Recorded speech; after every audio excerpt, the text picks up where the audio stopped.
الحمدللہ وکفا والصلاة والسلام علی عبادہ الذین اصطفا خصوصاً علی افضلہم وخاتم النبیین محمد الامین وعلی آلہ وصحبہ اجمعین اما بعد فاعوذ باللہ من الشیطان الرجیم بسم اللہ الرحمن الرحیم الحمدللہ رب العالمین الرحمن الرحیم مالک یوم الدین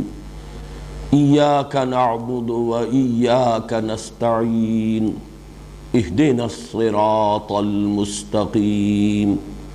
صراط الذین انعمت علیہم غیر المغضوب علیہم ولا الضالین آمین رب اشرح لی صدری ویسر لی امری واحلل عقدۃ من لسانی یفقہوا قولی اللہم ربنا الہمنا رشدنا واعذنا من شرور انفسنا اللہم ارنا الحق حقا وارزقنا اتباعہ وارنا الباطل باطلا وارزقنا اجتنابہ اللہم ارحمنا بالقرآن العظیم واجعلہ لنا اماما ونورا وہدا ورحمہ اللہم ذکرنا منہ ما نسینا وعلمنا منہ ما جہلنا وارزقنا تلاوتہ آناء اللیل وآناء النہار واجعلہ لنا حجتا یا رب العالمین آمین۔ آج ہم اللہ کے نام سے سلسلے وار درس قرآن کے دور ثانی کا آغاز کر رہے ہیں، اسی لیے میں نے ابھی سورہ فاتحہ کی تلاوت کی ہے، لیکن اس سے قبل کہ میں سورہ فاتحہ کے مضامین کا تجزیہ اور اس کے مفہوم اور معانی پر بات کروں، میں ایک ذاتی وضاحت اور اپنی حیثیت کا تعین آپ حضرات کے سامنے کر دینا چاہتا ہوں۔ ایک جملے میں وہ وضاحت یہ ہے کہ میری حیثیت ہرگز مفسر کی نہیں ہے، بلکہ صرف مبلغ کی ہے۔ اس ضمن میں علامہ اقبال کا وہ مصرع بھی آپ چاہیں تو ذہن میں تازہ کر لیں کہ میں نہ عارف نہ مجدد نہ محدث نہ فقیہ، اگرچہ ان الفاظ میں مفسر کا لفظ شامل نہیں ہے، لیکن بہرحال میں اسی کے حوالے سے عرض کر رہا ہوں کہ میرا دعویٰ ہرگز یہ نہیں ہے کہ میں مفسر ہوں، بلکہ میری حیثیت اصلاً ایک طالب علم قرآن کی ہے اور اس کے مبلغ کی ہے۔ تین اعترافات یہاں بالکل صراحت کے ساتھ وضاحت کے ساتھ کر دینا چاہتا ہوں۔ میں نے نہ علوم عربی کی باضابطہ تحصیل کی ہے، یعنی لغت، نحو، صرف، معانی، بیان، صنائع و بدائع اور ادب جاہلی کا میں باضابطہ طالب علم نہیں رہا۔ اسی طرح میں نے منطق اور فلسفے کی بھی کوئی باضابطہ تحصیل نہیں کی۔ اسی طرح جو علوم دینیہ مشہور ہیں ہمارے ہاں، علم تفسیر، علم حدیث، فقہ، اصول حدیث، پھر یہ کہ علم کلام، میں ان کا بھی باضابطہ اور باقاعدہ طالب علم کبھی نہیں رہا۔ جیسا کہ میں نے عرض کیا، میں اصلاً قرآن حکیم کا طالب علم ہوں، البتہ چونکہ نبی اکرم صلی اللہ علیہ وسلم کا یہ حکم میرے پیش نظر رہا کہ بلغوا عنی ولو آیۃ، پہنچاؤ میری جانب سے خواہ ایک ہی آیت۔ اس حکم میں جو عموم ہے اور جو شدت ہے، در حقیقت وہی چیز ہے کہ جو اس جرأت یا جسارت کی بنیاد بنی کہ جتنا کچھ علم اور فہم حاصل ہوتا گیا اپنے مطالعہ اور تعلم قرآن کے دوران، میں نے یہ سمجھا کہ مجھ پر یہ ذمہ داری ہے، فرض ہے کہ میں اسے دوسروں تک بھی اپنی امکانی حد تک پہنچانے کی سعی کروں۔ چنانچہ میری جو بھی کاوش ہے، جو محنت ہے، جو سعی و جہد ہے، وہ در حقیقت اسی فرمان نبوی کی تمثیل امر میں ہے۔ اس ضمن میں بعض کچھ تاریخی واقعات اور حقائق بھی میں ریکارڈ پر لے آنا چاہتا ہوں۔ سن 66 میں جب میں نے یہاں لاہور میں، سن 65 کے اواخر میں یہاں منتقل ہو گیا تھا، لیکن یہ کہ اصلاً دروس قرآن کے جو حلقے میں نے قائم کیے وہ سن 66 سے، لیکن بہت سے میرے ساتھیوں کے علم میں ہوگا کہ میں نے اس کے لیے درس قرآن کا لفظ بھی استعمال نہیں کیا تھا، بلکہ کافی طویل عرصے تک میں نے اس کے لیے عنوان اختیار کیا تھا حلقہ ہائے مطالعہ قرآن۔ وہ مختلف مقامات پر اس شہر کی مختلف آبادیوں میں وہ حلقے قائم تھے، اگرچہ بعد میں نے پھر لفظ درس قرآن اختیار کر لیا، اور اس کی دو وجوہات ہیں۔ ایک تو یہ کہ حلقہ ہائے مطالعہ قرآن یہ ایک طویل عبارت بنتی ہے، بڑی طویل ترکیب بنتی ہے، پھر عام فہم نہیں ہے۔ ثانیاً یہ کہ مطالعہ قرآن کا حلقہ تو اصل میں ایسا ہونا چاہیے جس میں باہم مذاکرہ ہو،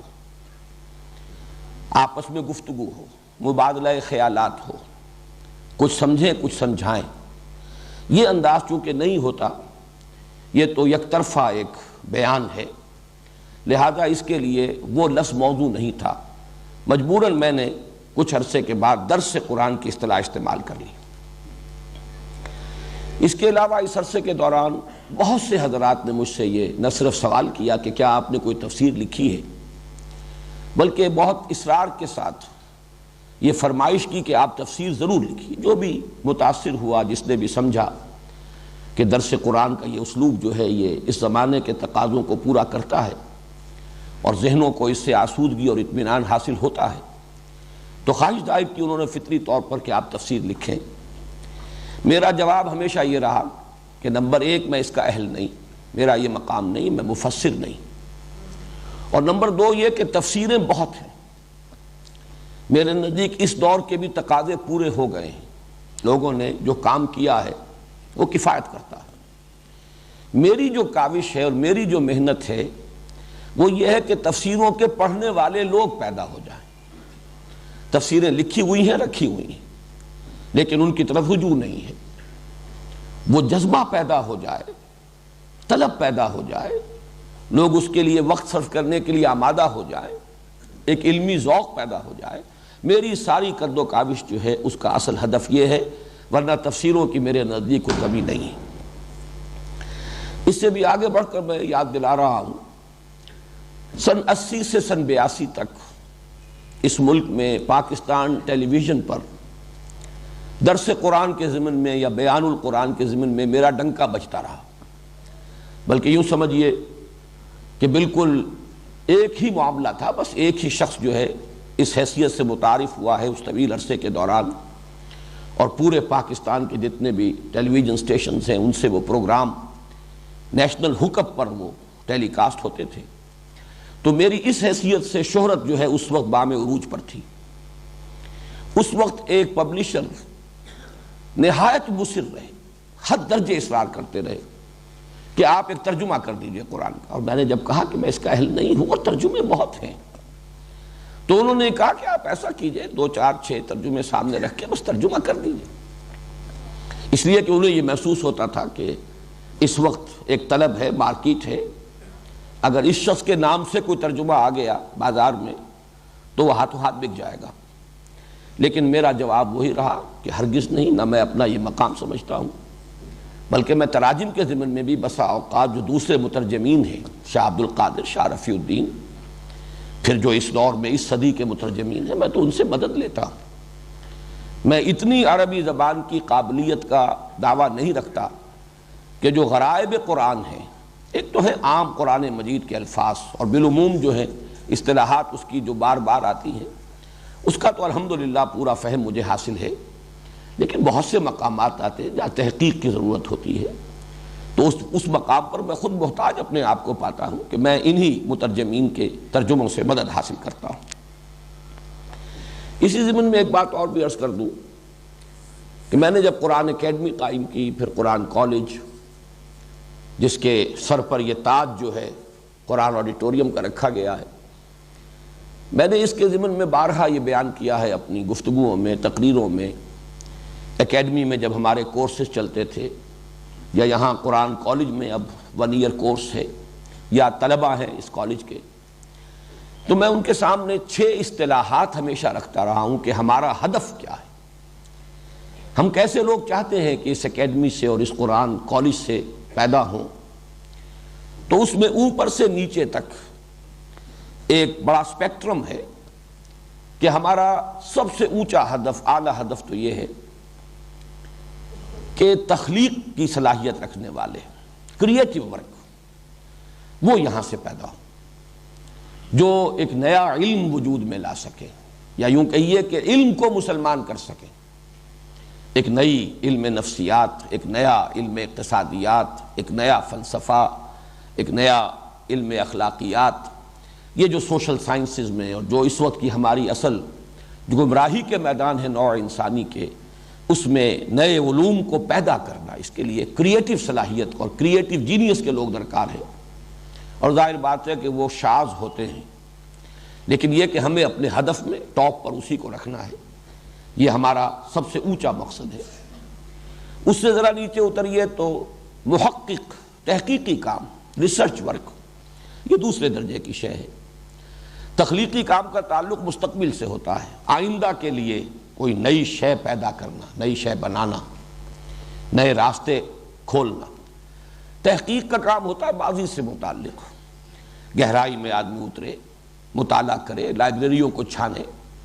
اور یہ کہ ریسرچ ورک کرے، یہ دوسرے درجے کا کام ہے۔ تیسرے درجے کا کام، یہ میں مدرس، تدریس کا کام، جو علم ہے اسے پڑھانا، اور ظاہر بات اس کے لیے بھی بڑی مہارت چاہیے، نہ صرف تدریسی مہارت چاہیے، خود علم میں پختگی، رسوخ فی العلم نہ ہو تو آدمی پڑھا نہیں سکتا۔ واعظ کہہ سکتا ہے، عام تقریر کر سکتا ہے، لیکن کلاس روم ٹیچنگ جسے کہا جائے، جہاں وہ لوگ بیٹھے ہوئے ہوں کہ جو خود درجہ بدرجہ ترقی کرتے ہوئے ایک خاص سطح تک آ گئے ہوں، جن کا اپنا ایک ذہنی معیار ہو، ان کو مطمئن کرنا، یہ جو تدریس ہے، اسی کے ساتھ میں جوڑ رہا ہوں لفظ تفسیر کو۔ قرآن کے حوالے سے تدریس کسی بھی شے کی ہو سکتی ہے، قرآن کے حوالے سے یہی تفسیر ہے، لکھی جائے گی تو وہ کتابی شکل میں تفسیر بن جائے گی، اور اگر بیٹھ کر کلاس روم میں پڑھائی جائے گی تو وہ گویا کہ ایک تدریس کی شکل اختیار کر لے گی۔ یہ تیسرا درجہ ہے۔ چوتھا درجہ ہے تبلیغ۔ اس تبلیغ کے ساتھ البتہ ایک لفظ کا اضافہ کر لیجئے، وہی میں نے اپنا جو کتاب چاہے مسلمانوں پر قرآن مجید کے حقوق، اس میں اس عنوان جو ہے آخری، 5واں اور آخری حق، اس عنوان میں ان 2 الفاظ کو جمع کیا ہے، تبلیغ اور تبیین۔ بات کا پہنچا دینا اور واضح کر دینا، بات پہنچے تو پہنچنے کا حق ادا ہو جائے، تبلیغ ہو تو ابلاغ کا حق ادا ہو جائے۔ ظاہر بات ہے کہ ابلاغ کا حق ادا کرنے کے لیے ضرورت ہوتی ہے کہ جو مخاطب ہیں ان کی علمی سطح کیا ہے اسے ملحوظ رکھا جائے، ان کے اشکالات کیا ہیں انہیں حل کیا جا سکے۔ اگر یہ دونوں کام نہیں ہوں گے تو شاید تبلیغ تو ہو جائے، وما علینا الا البلاغ، ہم نے پہنچا دیا، بس ہمارے ذمے پہنچانے کی ذمہ داری تھی، لیکن تبیین، ابلاغ کا حق ادا نہیں ہوگا جب تک کہ بات تبیین کے مرحلے تک نہ آئے۔ یہ چوتھا درجہ ہے۔ 5واں درجہ اس سے نیچے اتر کر میں متعین کرتا رہا ہوں کہ ان سارے کاموں کے لیے ادارے درکار ہیں، تنظیمیں درکار ہیں۔ تو ظاہر بات ہے تنظیم بھی ایک کام ہے جس کی صلاحیت والے لوگ اگر ہمیں نہ ملیں گے تو یہ کام آگے نہیں بڑھ سکے گا۔ اس لیے کہ جن لوگوں کی ذہنی مناسبت نہ ہو، جن کا اپنا کوئی ہدف نہ بن چکا ہو، جن کا اپنا نصب العین یہ نہ ہو، اگر آپ تنخواہ پر ان کی صلاحیتیں بورو کریں اور ہائر کریں، ان کو امپلائی کر لیں اچھی سے اچھی سیلری دے کر، تب بھی وہ ایسے اداروں کا کام نہیں کر سکیں گے، انہیں آرگنائز نہیں کر سکیں۔ تو جو لوگ بھی اس کالج سے، اکیڈمی سے گزرے، پھر جن کو اس کے مقصد کے ساتھ مناسبت پیدا ہو جائے، اب ان میں جو لوگ ان 4 اوپر کے درجوں کی صلاحیت رکھتے ہیں وہ ان کاموں میں لگیں گے، لیکن 5واں درجہ تنظیم کا، اور اس سے بھی نیچے اتر کر 6واں درجہ انتظام کا، مینجمنٹ، یہ آرگنائزیشن سے بھی ذرا نیچے کی شے ہے۔ تو یہ 6 درجے ہیں اوپر سے لے کر نیچے تک، تحقیق بلکہ تخلیق، کریٹیو ورک، پھر تحقیق، ریسرچ ورک، پھر تدریس، ٹیچنگ، اسی کے ساتھ تفسیر کا لفظ ایڈ کر دیجئے، پھر تبلیغ اور تبیین، اس کے بعد تنظیم اور انتظام۔ تو میں ہمیشہ یہ بیان کرتا رہا ہوں کہ یہ 6 ہیں، کوشش کرو، اللہ تعالیٰ تمہیں ہمت دے سب سے اوپر کی سطح پر کام، آخر وہ بھی انسانوں ہی نے کیے ہیں اب تک، اور آئندہ بھی کریں گے تو وہی انسان ہوں گے۔ اور کچھ پتہ نہیں ہوتا اللہ نے کس میں کس کام کی صلاحیت رکھی ہے۔ بہرحال اگر اس درجے میں نہیں دوسرے میں، اس کے بعد بھی تیسرا ہے۔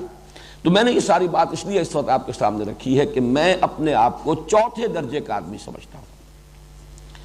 نہ میرے اندر صلاحیت کسی تخلیقی کام کی تھی، اور اس کا خود اپنا اس کے کچھ اپنے تقاضے ہوتے ہیں، وہ میرا دعویٰ نہیں، تحقیق یہ میرا مزاج نہیں، اور اس کے لیے بھی آدمی جو ہے بس کتابوں کا کیڑا بن جائے، لائبریریوں کے اندر ہی وہ ہمیشہ زندگی بسر کرے، یہ اس کے کچھ تقاضے ہوتے ہیں۔ اسی طرح جیسا کہ میں نے عرض کیا، تفسیر اور تدریس اس سطح کی وہ بھی میرا دعویٰ نہیں، میرا مقام نہیں۔ میں اپنے آپ کو اس چوتھے درجے کا آدمی سمجھتا ہوں، مبلغ، تبلیغ، البتہ اس کے ساتھ تبیین، وہ میں بعد میں عرض کروں گا۔ اس کے ضمن میں میرا کچھ خیال ہے کہ میں اس دور کی سطح پر تبیین کی صلاحیت اللہ نے مجھے عطا کی ہے، اس کا کسی درجے میں حق ادا کر رہا ہوں۔ یہ ساری باتیں جو میں نے اب تک عرض کی ہیں، انہیں تو کوئی شخص چاہے تو انکسار کا نام دے لے کہ میں انکساری اور تواضع کی وجہ سے یہ باتیں کہہ رہا ہوں، حالانکہ واقعہ یہ نہیں ہے، اظہار حقیقت ہے جس کے اعتراف میں مجھے کوئی باک نہیں۔ میں چاہتا ہوں کہ من آنم کے من دانم، یہ میں اس لیے ریکارڈ کرا رہا ہوں، باتیں بارہا کہی ہیں، لیکن اب یہ ہمارے درس قرآن کا مسلسل درس کا جو دور ثانی ہے، ریکارڈ ہو رہا ہے، تو یہ چیزیں جو لوگ بھی ابتدا ہی سے اس درس کو سنیں یا یہ کہ ویڈیو کے ذریعے سے دیکھیں بھی، آڈیو ویڈیو دونوں صلاحیتیں استعمال کریں، ان کے سامنے یہ باتیں آ جائیں۔ لیکن اب جو میں کہہ رہا ہوں ہو سکتا ہے اسے کچھ حضرات تعلی اور عجب پر محمول کریں، اس میں سمجھے کہ شاید کوئی تکبر کی بات ہے، حالانکہ وہ بھی میرے نزدیک تو اصلاً اظہار حقیقت ہے، اور در حقیقت یہ بھی قرآن مجید کے ایک حکم پر امتثال امر ہے۔ وَأَمَّا بِنِعْمَةِ رَبِّكَ فَحَدِّثْ، مجھ پر اللہ تعالیٰ کے انعام ہوئے ہیں، مجھے ان کا ادراک ہے، شعور ہے، اعتراف ہے، اور میں اسی کی مناسبت سے اللہ تعالیٰ کا شکر ادا کرتا ہوں، اس لیے کہ شکر کے لیے تو پہلا درجہ ہے یہ امام راغب نے جو شکر کے 3 درجے قائم کیے ہیں، تو سب سے پہلے شکر بالقلب ہے، ادراک ہو، شعور ہو کہ کتنا بڑا انعام ہوا ہے، کتنا بڑا احسان ہوا ہے، کتنی بڑی نعمت کسی نے دی ہے۔ اگر اس کا شعور ہی نہیں، ادراک ہی نہیں، تو اس کا پروپورشنیٹ شکر قلب کی گہرائیوں سے نکلے گا ہی نہیں۔ پھر ہے شکر باللسان، پھر شکر بالجوارح۔ بہرحال اس وقت یہ چیزیں آ جائیں گی انشاءاللہ، اگلے ہی درس میں یہ شکر کی بحث آنے والی ہے۔ تو شکر در حقیقت ادراک اور اعتراف کے متناسب اور پروپورشنیٹ ہوتا ہے۔ تو اما بنعمت ربک فحدث، جو بھی انعام ہوا ہے میرے پروردگار کا مجھ پر، میں اس کا بھی تذکرہ کر رہا ہوں اسی حکم کے امتثال امر میں، اور وہ یہ ہے کہ جو بھی فہم قرآن مجھے حاصل ہوا ہے، میں لفظ علم سے بھی کترا کر فہم کا لفظ استعمال کر رہا ہوں، بہرحال چاہیں تو آپ اس کو ایک اصطلاح کی حیثیت سے جمع کر لیجئے، علم و فہم قرآن حکیم کا جو بھی مجھے حاصل ہوا ہے، اس میں بحمد اللہ 4 چشموں سے، اس میں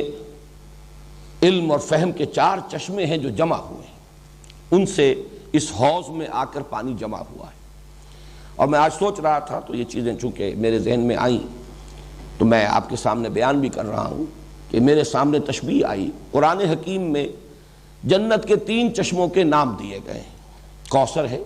تسنیم ہے، سلسبیل ہے۔ میرے نزدیک 3 چشمے جن سے اللہ نے مجھے سیراب فرمایا اور جن سے متمتع فرمایا، اس کے مواقع عطا فرمائے،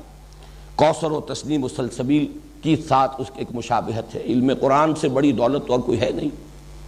اور چوتھے چشمے کو میں العروۃ الوثقی سے تعبیر کرتا ہوں، میں اس کی وضاحت ابھی کر دوں گا۔ اس اعتبار سے میرے فہم قرآن میں جو جامعیت پیدا ہوئی ہے، میں تفصیل کے ساتھ تو اپنے اس فہم قرآن کے ان 4 گوشوں کو یا اپنے فکر قرآنی کی 4 سورسز کو، یا میں نے یہ لفظ استعمال کیا ہے اپنے اس کتاب میں دعوت رجوع القرآن کا منظر اور پس منظر، یہ ڈائمنشنز ہیں، میری سوچ، میرے فکر، میرے فہم کی 4 ڈائمنشنز ہیں، تو میں تفصیل سے لکھ چکا ہوں اس کتاب کے اندر، ان سب کی وضاحت کے ساتھ میں بیان کر چکا ہوں کہ کس گوشے سے مجھے کیا کچھ حاصل ہوا ہے۔ پھر چونکہ کتابوں کے پڑھنے کا اتنا رواج رہا نہیں ہے آج کل، اور اب اختصار کے ساتھ یہ باتیں جب میں ریکارڈ کرا رہا ہوں تو یہ باتیں بھی میں آپ کے سامنے بیان کر رہا ہوں، تفصیل جن کو درکار ہو وہ میری اس کتاب کا مطالعہ کریں۔ یہ چار گوشے یا چار ڈائمنشنز یا چار سوتے یا چار چشمے جو جمع ہوئے ہیں میرے ہاں، ان میں سے سب سے پہلا ہے جس کے لیے عنوان ہے حرکت اور جہاد، تحریک، حرکت، انقلابی جذبہ، دعوت اور دعوت سے آگے بڑھ کر انقلاب۔ اس کے لیے میرے سورسز، اور یہ ذرا نوٹ کر لیجئے، یہ میری اپنی صنعت لفظی نہیں ہے، میں کوئی ادیب آدمی نہیں ہوں، لیکن یہ کہ یہ اللہ تعالیٰ کی طرف سے ہے کہ یہ تثنیہ کے صیغے کو جمع کر دیا اللہ نے میرے لیے، میرے ان چار چشموں کے عنوانات کے دیے۔ ابوین، یہ میرے دو باپ ہیں، اس لیے کہ وہ دو حضرات جو ہیں ان دونوں کے نام ابو سے ہیں، ابو الاعلیٰ اور ابو الکلام، یہ ابوین ہیں میرے اس فکر، میری اس سوچ کے۔ یہ یوں کہیے کہ عام اصطلاح میں پیر اور پھر دادا پیر، یہ ہمارے ہاں اصطلاحات استعمال ہوتی ہیں۔ میرے فہم قرآن کے اندر سب سے بڑا حصہ اسی کا ہے۔ سب سے بڑا اس لیے کہہ رہا ہوں کہ میری زندگی جس رخ پر بھی اب تک گزری ہے، اور اب تو اصل تو گزر ہی چکی ہے، اب تو یوں سمجھیے کہ بہت تھوڑا سا حصہ باقی ہے، والعصر والی بات ہے، دن گزر چکا، یہ تو عصر کا وقت ہے۔ اس اعتبار سے جس کام میں میری زندگی گزری ہے اس میں میری دلچسپیوں میں اور میرے وقت اور میری صلاحیت کے صرف میں سب سے بڑا اثر جو ہے وہ انہی دو حضرات کا ہے۔ ظاہر بات ہے ان میں اولین جو تعلق قائم ہوا وہ مولانا مودودی سے، ابو الاعلیٰ مودودی۔ البتہ یہ کہ یہ بات مجھ پر ابتدا ہی میں منکشف ہو گئی تھی کہ اس کا نقطہ آغاز در حقیقت مولانا ابو الکلام آزاد ہے۔ میں اس اعتبار سے کہہ رہا ہوں کہ سب سے زیادہ مجھ پر اسی کی چھاپ ہے کہ وہ حرکت اور جہاد ابو الکلام نے حزب اللہ بنائی تھی 1913 میں، مولانا مودودی نے جماعت اسلامی کی تاسیس کی 1941 میں۔ دونوں کے ہدف ایک ہی مقصد، اور میں نے بھی پھر الحمدللہ کہ اگرچہ میں جماعت اسلامی سے مایوس ہوا کہ وہ سیاست کی بھول بھلیوں میں گم ہو گئی ہے، اس اصل مقصد کو ترک کر چکی ہے، لیکن بہرحال میں نے اسی تسلسل کو برقرار رکھنے کے لیے تنظیم اسلامی قائم کی، بلکہ بعض اعتبارات سے میں مولانا ابو الکلام سے زیادہ قریب ہو گیا، بہی معنی کہ ہم نے تنظیم اسلامی کے لیے بھی بیعت کی اساس کو اختیار کیا۔ مولانا مودودی نے ایک خاص وقت کے تقاضوں سے شاید زیادہ متاثر ہو کر ایک دستوری اور آئینی تنظیم بنائی۔ مولانا آزاد نے 1913 میں بیعت کی بنیاد پر حزب اللہ قائم کی تھی، گویا کہ جو اصل ہے اس کی بنیاد، اس کی طرف بھی رجوع کرنے کی اللہ نے توفیق دی۔ ایک اور اعتبار سے بھی مجھے اب مولانا ابو الکلام آزاد سے کچھ زیادہ نسبت قائم ہو رہی ہے کہ وہ بھی ایک طوفان کے مانند جب اٹھے تھے تو تحریک خلافت کے عنوان سے اٹھے تھے۔ شروع میں رجوع الی القرآن، امر بالمعروف نہی عن المنکر، جہاد، یہ تصورات بھی تھے، لیکن پھر ان کی زندگی کا وہ دور جو تھا تحریک خلافت جو تھی، اس میں ان کے اصل جوہر نمایاں ہوئے۔ ان کی تصنیف و تالیف یا تحریر کے جوہر تو زیادہ نمایاں ہوئے تھے الہلال اور بلاغ کے ذریعے سے، لیکن ان کی خطابت کی صلاحیت اور ان کے اندر جو جوش عمل بھرا ہوا تھا وہ تحریک خلافت میں ظاہر ہوا۔ بہرحال میرے اس فہم قرآن کا سب سے پہلا سورس میرے دو ابوین سید ابو الاعلیٰ مودودی اور مولانا ابو الکلام آزاد۔ دوسرا تعمق، گہرائی اور نظم قرآن کے سلسلے میں، یہ ایک دوسرا بالکل گوشہ ہے۔ میں اس گہرائی کے لیے کبھی کبھی مثال دیا کرتا ہوں کہ ایک ہے ٹیلیسکوپک ویو لیتا ہے کوئی شخص تو آپ کو معلوم ہے کہ کروڑ ہا میل کا وہ مشاہدہ کر رہا ہوتا ہے، اس کا جو اس وقت رینج ہوتا ہے مشاہدے کا کروڑوں میل۔ ایک مائکروسکوپ پر ایک نقطے کے اوپر فوکس کر کے جب مائکروسکوپ جو ہے وہ وہاں پر جما دی جاتی ہے، اس کا لینس فوکس کر دیا جاتا ہے تو پھر اسے اس کے اندر جو بھی عجائب و غرائب ہیں وہ نظر آتے ہیں۔ تو قرآن کا بھی ایک انداز یہ ہے کہ اس کا ایک برڈز آئی ویو، اس کا ایک جنرل ورلڈ ویو، اور پھر اس کے لیے بھی برڈز آئی ویو، ایک یہ انداز ہے، اور یہ بھی ضروری ہے، ورنہ ہو سکتا ہے کہ ایک آدمی بڑی باریکیوں ہی کے اندر الجھ کر رہ جائے اور بڑی بڑی حقیقتیں اس کی نگاہ سے اوجھل ہو جائیں، بڑے بڑے حقائق کی طرف سے ذہول ہو جائے اور بال کی کھال اتارنے میں ایک شخص اپنی زندگی گزار دے۔ تو الحمدللہ کہ جہاں پہلی سورس میں وہ ایک وسعت ہے، وسعت اور حرکت، یہ دوسری سورس تعمق، گہرائی، فوکس کرنا اور اسی میں پھر نظم قرآن کے جو بہت سے پہلو ہیں وہ نمایاں ہوئے ہیں۔ یہاں بھی ہی این، یہ لفظ میں خود وضع کر رہا ہوں اس لیے کہ مولانا اصلاحی اور مولانا فراہی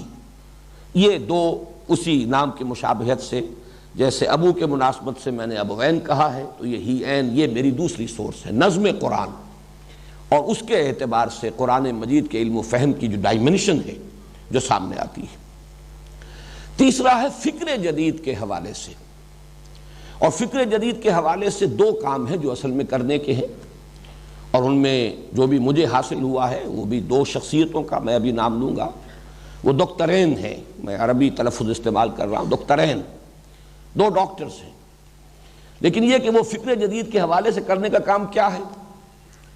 ایک تو یہ کہ قرآن کی روشنی میں فکر جدید کا تجزیہ، اس میں کیا صحیح ہے کیا غلط ہے، اس لیے کہ اس کو ٹوٹل ریجیکٹ کر دینا بھی یہ بھی محرومی ہے، اس لیے کہ اس میں یقیناً بہت سے موتی موجود ہیں، انسانی فکر کا ارتقاء ہوا ہے، انسانی علم کا ارتقاء ہوا ہے، جہاں سائنٹیفک ارتقاء ہوا ہے وہاں سوشل ایولیوشن کا پروسیس بھی جاری رہا ہے۔ ان چیزوں کو جب تک انکارپوریٹ نہیں کیا جائے گا اس وقت جس فکر کی ہم بنیاد ڈال رہے ہیں تو محرومی ہوگی، وہ ایسے ہی ہوگا جیسے کہ وقت کے تقاضے کو پورا کرنے سے قاصر رہے گا۔ اس اعتبار سے قرآن کی روشنی میں فکر جدید کا تجزیہ کہ اس میں صحیح کیا ہے غلط کیا ہے، حق کتنا ہے باطل کتنا ہے، اور پھر فکر جدید میں جو صحیح ہو حصہ اسے اس فہم قرآن میں انکارپوریٹ کرنا، شامل کرنا، ورنہ یہ کہ اس دور کی تبلیغ کا حق ادا نہیں، تبیین کا حق ادا نہیں ہو سکتا۔ صرف تبلیغ تو ہو جائے گی جیسا کہ میں نے پہلے عرض کیا تھا، اور آدمی یہ سمجھ لے گا ما علینا الا البلاغ، ہمارے ذمے تو بس پہنچانے کی ذمہ داری تھی، لیکن اگر آپ فکر جدید کا جو حصہ صحیح ہے اگر اس کو انکارپوریٹ نہیں کریں گے اپنے اس فہم قرآن میں تو پھر اس دور میں تبیین قرآن کا حق ادا نہیں ہوگا۔ ان دونوں پہلوؤں سے ڈاکٹر رفیع الدین اور ڈاکٹر اقبال، یہ دونوں بہت سے حضرات کے علم میں ہے، حکمت اقبال کے نام سے کتاب ان کی آج کل حکمت قرآن جو پرچہ ہمارا انجمن کا شائع ہو رہا ہے، تسلسل کے ساتھ کتاب شائع ہو رہی ہے، تو یہ ڈاکٹر رفیع الدین اور ان کی ایک کتاب بہت اہم ہے، قرآن اور علم جدید۔ لیکن یہ کہ یہ ساری چیزیں در حقیقت ڈاکٹر رفیع الدین کا بھی کہنا یہ ہے کہ اصل میں علامہ اقبال سے ماخوذ ہے، تو یہ ڈاکٹرین جو ہیں یہ میری تیسری سورس ہے۔ چوتھی سورس بھی کہہ لیجئے، لیکن یہ کہ میں ان تین کے لیے جو اب تک میں نے بیان کیے ہیں، میں نے چشموں کی تشبیہ اختیار کی ہے، کوثر و تسنیم و سلسبیل، لیکن چوتھے کو میں العروۃ الوثقی کہہ رہا ہوں۔ العروۃ الوثقی، عروہ کہتے ہیں کنڈے کو، وثقی بہت مضبوط کنڈا، جس کو آدمی تھام لے تو گویا کہ اسے سہارا مل گیا اور اس کے لیے تحفظ ہے، بچاؤ ہے، کہیں آدمی پھسلنے کا اندیشہ ہے تو کسی چیز پر ہاتھ ڈال لیتا ہے، کہیں گر رہا تھا اگر اونچائی سے درمیان میں کوئی کنڈا ہاتھ میں آ گیا اس کو پکڑ لیا، اسے لٹکا ہوا ہے تو اب اس کنڈے ہی میں اس کی جان ہے، اس لیے کہ یہ کنڈا اگر اپنی جگہ سے نکل گیا تو بھی نیچے گر جائے گا، اور اگر کنڈا چھوٹ گیا ہاتھ سے تب بھی وہ برباد ہو جائے گا۔ تو العروۃ الوثقی یہ قرآن مجید کی اصطلاح ہے، فقد استمسک بالعروۃ الوثقی۔ تو یہ چوتھی سورس جو ہے یہ محض سورس نہیں ہے بلکہ میرے لیے حفاظت اور تحفظ اور بچاؤ کا بہت بڑا ذریعہ العروۃ الوثقی رہا ہے۔ اور یہ کیا ہے؟ اس میں ایک ہے تمسک بالاسلاف، ایک تسلسل ہے امت کا، 1400 برس یہ امت کی تاریخ ہے، اس میں بڑی روشنی ہے، اس میں ہمارے اسلاف کے بڑے کارنامے ہیں، پھر اس میں جو تسلسل ہے اور اس تسلسل کے ساتھ جن چیزوں پر اجماع ہو گیا ہے ان کے ساتھ جڑے رہنا، یہ انسان کی عافیت کے لیے، انسان کی حفاظت کے لیے بہت ضروری ہے۔ بسا اوقات ذہین آدمی کے ذہن میں کوئی ایک لہر جو ہے کبھی اٹھتی ہے، اور انسان کو چونکہ اپنے کسی خیال سے، جیسے اپنی تخلیق سے اسے بہت محبت ہوتی ہے، اپنی اولاد سے محبت ہوتی ہے، اسی طرح اپنے کسی نئے خیال سے انسان کو محبت ہوتی ہے، لیکن اس نئے خیال کی رو میں آدمی بہہ کر نکل جائے تو ہو سکتا ہے کہ دور چلا جائے، اس کے لیے ضروری ہے کہ کسی کنڈے پر اس کا ہاتھ ہو، ادھر ادھر ہاتھ مارے، ایک ہاتھ سے کنڈا پکڑا ہوا ہو، دوسری طرف سے ہاتھ مارے، جہاں جہاں تک رسائی ہو، جو حاصل کر سکتا ہو لے، لیکن وہ کنڈا نہیں چھٹنا چاہیے۔ وہ کنڈا چھٹ گیا تو پتہ نہیں کوئی لہر اسے کہاں لے جائے گی، جیسے کہ قرآن مجید میں سورہ حج میں تمثیل آئی ہے کہ تہوی بہ الریح فی مکان سحیق، پھر یہ کہ ہوا یا یہ کہ کوئی شکاری پرندے اڑا کر لے جائیں گے، تخطفہ الطیر اور تہوی بہ الریح فی مکان سحیق، یا ہوا کا کوئی جھونکا،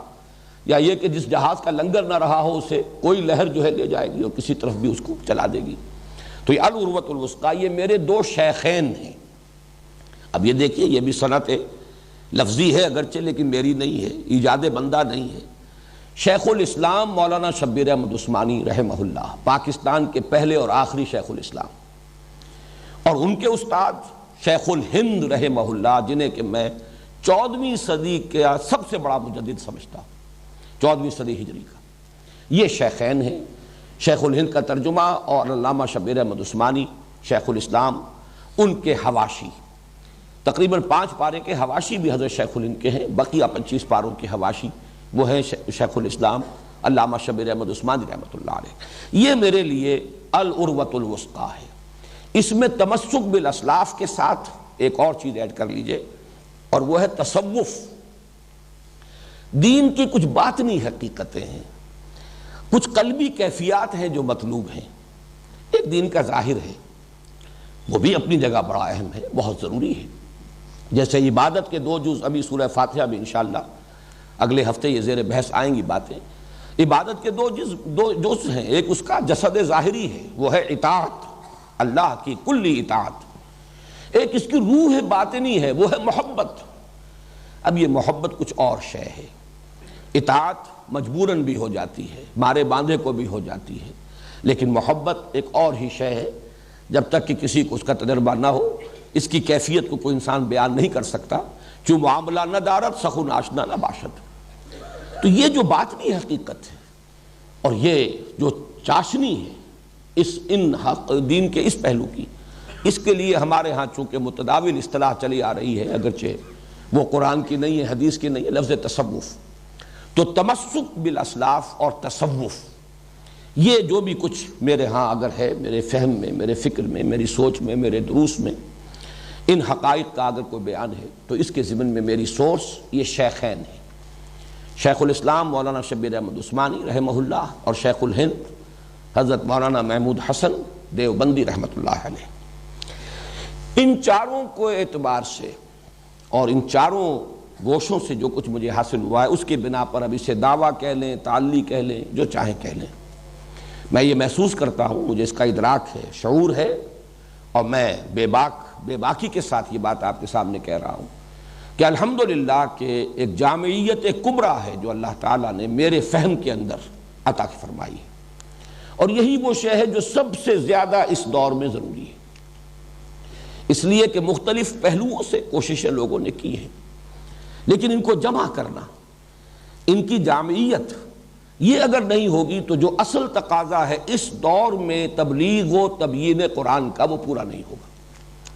البتہ یہاں ایک وضاحت میں کرنا چاہتا ہوں، اس لیے کہ کچھ عرصہ ہوا ایک کتاب بھی چھپی ہے میری مجھ پر تنقید کے ضمن میں یا میری مخالفت کے لیے۔ ان کے مصنف نے ایک بہت بڑی زیادتی، بلکہ یہ کہ بڑی خیانت کا ارتکاب کیا میرے بارے میں۔ میں نے چونکہ ان چاروں سورسز کو ہمیشہ بیان کیا ہے، اور یہ بھی میں سمجھتا ہوں کہ شکر ہی کا تقاضا ہے۔ حضور نے فرمایا ہے من لم یشکر الناس لا یشکر اللہ، جو شخص انسانوں کا شکر ادا نہیں کرے گا وہ کبھی اللہ کا شکر بھی ادا نہیں کرے گا، کر سکتا ہی نہیں۔ اگر اس میں مادہ ہی نہیں شکر کا اور تشکر کا تو وہ سوتے خشک ہے، تو نہ بندوں کے حق میں کبھی شکر اس کے قلب سے ابھرے گا اور زبان سے ادا ہوگا، نہ اللہ کے لیے۔ اللہ کے لیے کر بھی رہا ہوگا تو ایک رسم ہے جو ادا ہو رہی ہے، شکر کا وہ اصل جذبہ جو ہے قلب کی گہرائیوں سے وہ چشمہ نہیں پھوٹے گا۔ اس لیے میں ان تمام حضرات کا جن کا ذکر میں نے کیا ہے، یہ میرا ایک تشکر بھی ہے کہ میں تسلیم کروں کہ مجھے ان سے فائدہ حاصل ہوا ہے، میں نے استفادہ کیا ہے، لیکن اس کے یہ معنی نہیں ہے کہ میں ان میں سے ہر شخص کی ہر بات کو مقلدانہ انداز میں تسلیم کرتا ہوں۔ یہ بات اگر کسی نے سمجھی تو غلط سمجھی۔ مجھے بہت سی باتوں سے اختلاف ہے۔ مولانا اصلاحی صاحب نے جب حد رجم کے بارے میں ایک رائے ظاہر کی، میں نے شدت کے ساتھ اختلاف کیا، شدید اختلاف کیا، یہ اپنی جگہ پر ہے۔ تو بہت سے معاملات میں ڈاکٹر رفیع الدین صاحب سے اختلاف ہے، یہاں تک کہ علامہ اقبال کے لیکچرز میں نے سن 67 میں جو مضمون لکھا تھا اسلام کی نشت ثانیہ کرنے کا اصل کام کے نام سے، جو ہماری اس انجمن اور اکیڈمی اس کے گویا کہ مینیفیسٹو کی حیثیت رکھتا ہے، اس میں نے بربلا کہا ہے کہ علامہ اقبال کے لیکچرز کو اگرچہ میں اس دور میں جو علم کلام ہمیں درکار ہے اس کا صحیح نقطۂ آغاز میں اسی کو سمجھتا ہوں. میں سمجھتا ہوں کہ وہی ہے کہ جس نے صحیح تقاضا جو کہ اس دور کا ہے اس کو پورا کرنے کی طرف پہلا قدم اٹھایا ہے. میں اسے اگرچہ پرائمر کہتا ہوں، وہ صرف آغاز ہے لیکن یہ کہ صحیح سمت میں آغاز ہے. اس کے باوجود میں نے اپنی اسی تحریر میں لکھا تھا کہ بعض چیزیں اس کی جو ہیں ان سے مجھے اختلاف ہے، میں صحیح نہیں سمجھتا. اجتہاد کے بارے میں جو باتیں کہی ہیں، اسی طرح علم کلام کی اپنی ایک کوتاہی ہوتی ہے. یہ چونکہ جدید علم کلام کی ایک کوشش ہے، لہذا یہ کئی جگہ پر دین کی صحیح تعبیر جو ہے اور ایمانی حقائق کی صحیح تعبیر جو ہے اس کا حق ادا نہیں کرتی، بلکہ یہ کہ پیچھے رہ گئی. اور اس میں بہت سی چیزیں جو ہیں بنیادی طور پر علمی اعتبار سے جو ہمارے بنیادی ایمانیات ہیں اور اعتقادات ہیں ان سے بھی ٹکراتی ہیں. یہ اپنی جگہ پر ہے. کوئی شخص بھی ہمارے لیے، بڑے سے بڑا انسان بھی، ایسا نہیں ہے کہ ہم اس کے مقلد محض بن کر رہ جائیں اور بس کسی ایک لکیر کے فقیر بن کر رہ جائیں. تو اسی طریقے سے ڈاکٹر رفیع الدین کی باتیں ہیں، ان سے بھی اختلاف ہے. بہت سے مقامات پر میں مولانا شبیر احمد عثمانی کی رائے سے بھی اختلاف کرتا ہوں، اگرچہ اس میں وہ مسائل اتنے تفصیل سے زیر بحث آئے نہیں ہیں کہ جن میں اختلاف کی گنجائش ہو. یہ تو گویا کہ خلاصہ ہے ہمارے اسلاف نے جو کچھ حاصل کیا ہے قرآن سے اس کا. لیکن یہ کہ بہرحال یہ بات سامنے رہنی چاہیے کہ میں ان سب کو اگر اپنا سورس معین کر رہا ہوں تو اس کا مطلب یہ نہیں ہے کہ ان کی ہر بات کی میں تصویب کر رہا ہوں اور ان کی ہر بات میری طرف منسوب کی جا سکتی ہے. ایک کتاب جس کا میں حوالہ دے رہا ہوں ابھی، وہ لکھی گئی ہے اور اس میں وہ ساری چیزیں جو ہیں میرے سر تھوپ دی گئی، حتیٰ کہ مولانا اصلاحی صاحب کا جو رجم کا معاملہ وہ بھی میرے سر تھوپ دیا گیا. چونکہ اس نے مانا ہے کہ وہ میری سورس ہے تو گویا کہ ان کی تمام باتیں جو ہیں وہ انہی کی باتیں شمار ہوئی. تو میں نے صرف چاہا کہ اس کی بھی وضاحت کر دوں کہ میں نے استفادہ کیا ہے، لیکن یہ استفادہ اس طرح نہیں ہے کہ آنکھیں بند کر کے اور اندھے بہرے ہو کر استفادہ کیا، اور تقلید عامہ کا استفادہ نہیں ہے. میں نے وہاں سے چیزیں لی ہیں. اور یہ بھی ہے الحمدللہ کہ اگرچہ ان میں سے بعض حضرات کے ساتھ حسن ظن کسی خاص پہلو سے مجروح ہوتا رہا، لیکن اس کے یہ معنی نہیں ہوئے کہ میں نے فکر قرآنی کے ضمن میں ان سے استفادہ کیا تھا اور میری اس سوچ اور فہم میں جو ڈائمنشن ان کے حوالے سے اضافہ ہوا تھا ڈائمنشن کا، میں اسے تج دوں. اس لیے کہ فکر علیحدہ شے ہے اور کسی انسان کی اپنی شخصی اس کی روش، اس کا طرز عمل یہ بالکل علیحدہ شے ہے. جس کے ضمن میں علامہ اقبال کو میں فکر اسلامی کا اس دور میں مجدد مانتا ہوں، اس کے باوجود میں یہ تسلیم کرتا ہوں کہ علمی عملی اعتبار سے وہ بہت پیچھے تھے. ان پہلوؤں سے ہمیں اس بات کی کوشش کرنی چاہیے کہ اپنے دل کو کھلا رکھیں، اپنے ذہن کو وسیع رکھیں، جہاں جو چیز ہے اس کو مانیں، جو شے نہیں ہے اس کا بھی ادراک ہونا چاہیے، اس کو بھی انسان تسلیم کرے. بہرحال یہ تو میرے اس فہم قرآن کے 4 گوشے یا 4 سورسز ہیں جو میں نے آپ کے سامنے رکھی. اس پر مزید اللہ تعالیٰ کی جو عنایات مجھ پر ہوئی ہیں اب میں ان کا تذکرہ کر رہا ہوں. سب سے پہلی عنایت تو یہی ہے اور سب سے بڑی کہ اللہ نے ایسے حالات پیدا کیے کہ میرا یہ پینورامک ویو بن سکا. بالکل بچپن میں علامہ اقبال کی شاعری سے ایک مناسبت قائم ہوئی، ایک ملی جذبہ پیدا ہوا. پھر مولانا مودودی کی تصانیف سے، یوں سمجھیے کہ اپنے ہائی اسکول کے آخری دور ہی سے مولانا ابوالکلام آزاد کی بھی بعض تحریریں اسی وقت میرے علم میں آ چکی تھی. مقالات ابوالکلام ان کا میں نے مطالعہ کیا ہے اپنے ہائی اسکول کے دوران. مولانا مودودی کی کتابیں پڑھی ہیں. پھر یہ کہ ان کی ساری تصانیف، اب ظاہر بات ہے کہ یہ ایک ڈائمنشن ہے جو ایڈ ہوئی ہے. پھر مولانا اصلاحی صاحب کا معاملہ اور ان کے ذریعے سے مولانا فراہی تک رسائی. یہ اگر اس کا موقع نہ ہوتا، جماعت اسلامی میں بہت سے لوگ ہیں جنہیں مولانا اصلاحی صاحب کی تحریریں بڑی روکھی پھیکی نظر آتی تھیں. مولانا مودودی کا انداز بہت ایک سلیس انداز، بات کو کھولنا اور جدید تعلیم یافتہ لوگوں کی ذہنی سطح کے قریب آ کر بات کرنا، اس میں جو ہے وہ ایک سلاست ہے، بہت ہی سادگی ہے. وہ خود ایک طرز انشاء کے موجد ہے. مولانا اصلاحی صاحب کے ہاں وہ بات نہیں ہے. اس میں چونکہ علمی گہرائی ہوتی تھی اور اس لیے زبان میں بھی ثقالت تھی. لیکن الحمدللہ کہ اسی زمانے میں، طالب علمی کے زمانے میں مجھے اللہ تعالیٰ نے وہ مناسبت عطا فرمائی. میں نے ان کی ساری کتابیں پڑھی، مجھے دلچسپی ہوئی اور آج تک بھی میں ان کی 2 کتابیں جو ہیں ان کا احسان مند ہوں کہ ہمیشہ تذکرہ کرتا ہوں، دعوت دین اور اس کا طریقہ کار، اور مبادی تدبر قرآن. یہ نام میرا رکھا ہوا ہے، پہلے وہ کتاب چھپتی تھی تدبر قرآن کے نام سے. پھر جب میں نے تدبر قرآن کی تفسیر تدبر قرآن کی پہلی جلد شائع کی ہے تو پھر اس کتاب کو میں نے ہی نام دے دیا تھا مبادی تدبر قرآن. یہ دونوں کتابیں جو ہیں میرے اس جو بھی فہم قرآن مجھے حاصل ہوا ہے اس میں ایک بہت بڑے سورس کی حیثیت رکھتی ہیں۔ پھر یہ کہ شیخین کے ساتھ بھی میرا رابطہ طالب علمی کے زمانے میں ہو گیا۔ یہ تفسیر یا جس کو حواشی کہا جاتا ہے مولانا عثمانی کے فوائد عثمانی، یہ اسی زمانے میں جبکہ میں میڈیکل کالج کا طالب علم تھا، کراچی کے کچھ سیٹھوں نے، کچھ کاروباری حضرات، تاجر حضرات، انہوں نے ایک اعتبار سے تو سرقہ کیا تھا، علمی سرقہ کہہ لیجئے، نیت چوری کی نہیں تھی، کوئی ان کے اپنے منافع کمانے کا نہیں تھا، لیکن یہ اصل میں ترجمہ جو ہے شیخ الہند کا اور حواشی جو ہے مولانا شبیر احمد عثمانی کے، یہ اخبار مدینہ بجنور، اس کے پاس اس کے تمام حقوق تھے۔ اب یہ کہ ہندوستان سے یہ تفسیر یہاں پہنچے تو کیسے پہنچے، پھر ان کے اپنے حالات جو ہیں اتنے خراب ہو چکے تھے، معیار طباعت کو بھی ہندوستان کے حالات جو ہو گئے مسلمانوں کے پارٹیشن کے وقت اور اس کے فوراً بعد، تو کوئی آسان کام نہیں تھا، تو پھر کچھ تاجروں نے ان کی اجازت لیے بغیر، اس معنی میں وہ سرقہ تھا، ان کی اجازت لیے بغیر اس تفسیر کی بڑی اعلیٰ کتابت کروائی اور اسے ہانگ کانگ سے طبع کرایا، بہت موٹے کاغذ پر بہت عمدہ طباعت کے ساتھ یہ آئی، اور انہوں نے اسے مفت تقسیم کیا تھا، اگرچہ بعد میں پھر وہ مختلف اداروں کو جب نسخے دے دیے گئے، 100 نسخے ان کو اور 200 ان کو، ان اداروں نے پھر اسے فروخت بھی کیا۔ چنانچہ میں اپنے میڈیکل کالج کے دوسرے تیسرے چوتھے سال کے دوران میں نے 100 تو نہیں ہوں گے لیکن 100 کے آس پاس ہی ہوں گے نسخے جو خریدے اور دوستوں کو یا تو خریدوائے یا اپنی طرف سے دیے۔ وہ 5 روپے سے لے کر 30 روپے تک مجھے یاد ہے رینج، شروع میں وہ 5 روپے میں نسخہ مل جاتا تھا اور اس کے بعد آخری جو تھا وہ 30 روپے میں۔ بہرحال اس سے جو اللہ تعالیٰ نے حالات ایسا پیدا کر دیے، میں تو ظاہر بات ہے کہ یہ چیزیں بائی چوائس تو نہیں ہوتی، یہ انسان کے اپنے اختیار میں نہیں ہے کہ اس طریقے سے ایسے حالات بنتے چلے گئے، اور اس کے بعد پھر یہ کہ ڈاکٹر رفیع الدین اور خاص طور پر پروفیسر یوسف سلیم چشتی، ان سے جو روابط قائم ہوئے، ان کے حوالے سے علامہ اقبال کے فکر کی جو خاص طور پر فارسی میں جو ان کا فلسفہ ہے اور فکر ہے اس سے آشنائی ہوئی، تو یہ اللہ کا فضل اور کرم ہے،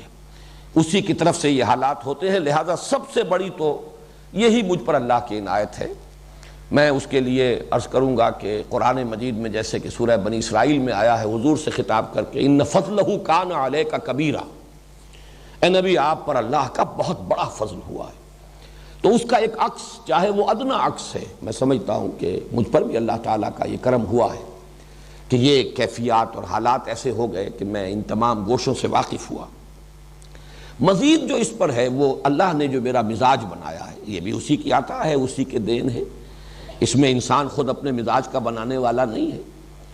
اس میں 2 چیزیں جو ہیں، یہ بات میں شاید آج پہلی مرتبہ اتنی وضاحت سے عرض کر رہا ہوں کہ یہ بھی اس میں ایڈ ہو جائے،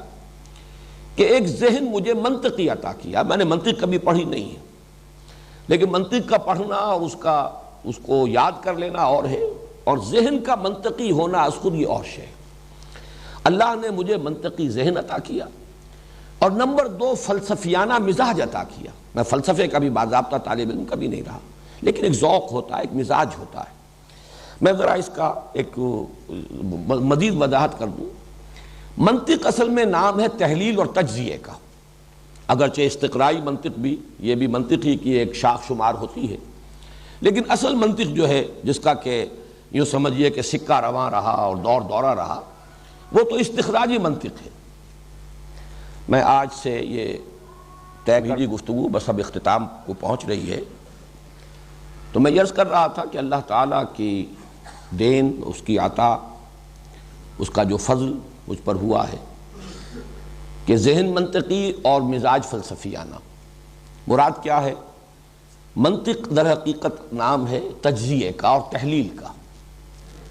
کسی چیز کا تجزیہ کر کے، اس کی تحلیل کر کے اس کے اجزاء کو سمجھنا، اور فلسفیانہ مزاج نام ہے اس کا کہ چیزوں کو جمع کر کے ایک حقیقت کلی کا ادراک کرنے کی کوشش کرنا۔ فلسفہ نام ہی اس کا ہے۔ سائنس کے مقابلے میں جب فلسفہ ہم بولتے ہیں، ایک طبیعیات اور ایک ما بعد الطبیعیات، ما بعد الطبیعیات در حقیقت اس کائنات کے کلی حقائق سے بحث کرتی ہے۔ وجود کیا ہے، اس کا آغاز کیا ہے، اس کا اختتام کیا ہے، زندگی کیا ہے، انسان کیا ہے، خیر کیا ہے، شر کیا ہے۔ تو یہ در حقیقت ایک ورلڈ ویو، ایک جامع تصور جو ہے وہ آدمی مرتب کرتا ہے۔ تو جہاں منطق جو ہے وہ تحلیل اور تجزیے کا نام ہے، وہاں فلسفے میں تالیف اور جمع و تالیف، جمع کرنا اور اس سے ایک ورلڈ ویو بنانے کی کوشش کرنا۔ تو یہ مزاج میرا ہے، اگرچہ نہ میں منطق کا طالب علم رہا اور نہ فلسفے کا طالب علم رہا، لیکن یہ اللہ کی دین ہے۔ تو وہ 4 سورسز سے جو کچھ مجھے حاصل ہوا ہے، معاملہ صرف یہ نہیں ہے کہ میں صرف اسے نقل کر رہا ہوں، صرف اسے بیان کر رہا ہوں، میں نے اس میں جمع و تالیف کی ہے، میں نے ان گوشوں کو جمع کیا ہے، آپس میں ان کو انٹر کنیکٹ کیا ہے، ان میں ربط قائم کیا ہے۔ یہ اللہ تعالیٰ کا فضل ہے، اور یہی وجہ ہے کہ جو قبول عام حاصل ہوا ہے، درس قرآن جس درجے یہاں مقبول رہا، اتوار کی صبح کا جو درس ہوتا تھا، جبکہ اتوار کی چھٹی ہوتی تھی، وہ درس جو ہے شاید اس طرح کا درس پوری دنیا میں اس زمانے میں کہیں نہ رہا ہو، اس کے چرچے ہوئے ہیں، اس کا شہرہ ہوا ہے۔ پھر یہ کہ جس طریقے سے آج کیسٹس جو ہیں وہ مقبول ہیں، اور لاکھوں کی تعداد میں کونے کونے میں جہاں بھی کوئی اردو بولنے والے لوگ ہیں، سمجھنے والے لوگ ہیں، وہ کیسٹ پہنچ چکے ہیں۔ یہ سب اسی لیے ہے کہ وہ محسوس کرتے ہیں کہ اس دور کے تقاضوں کے مطابق ایک ابلاغ، اس کی تبیین،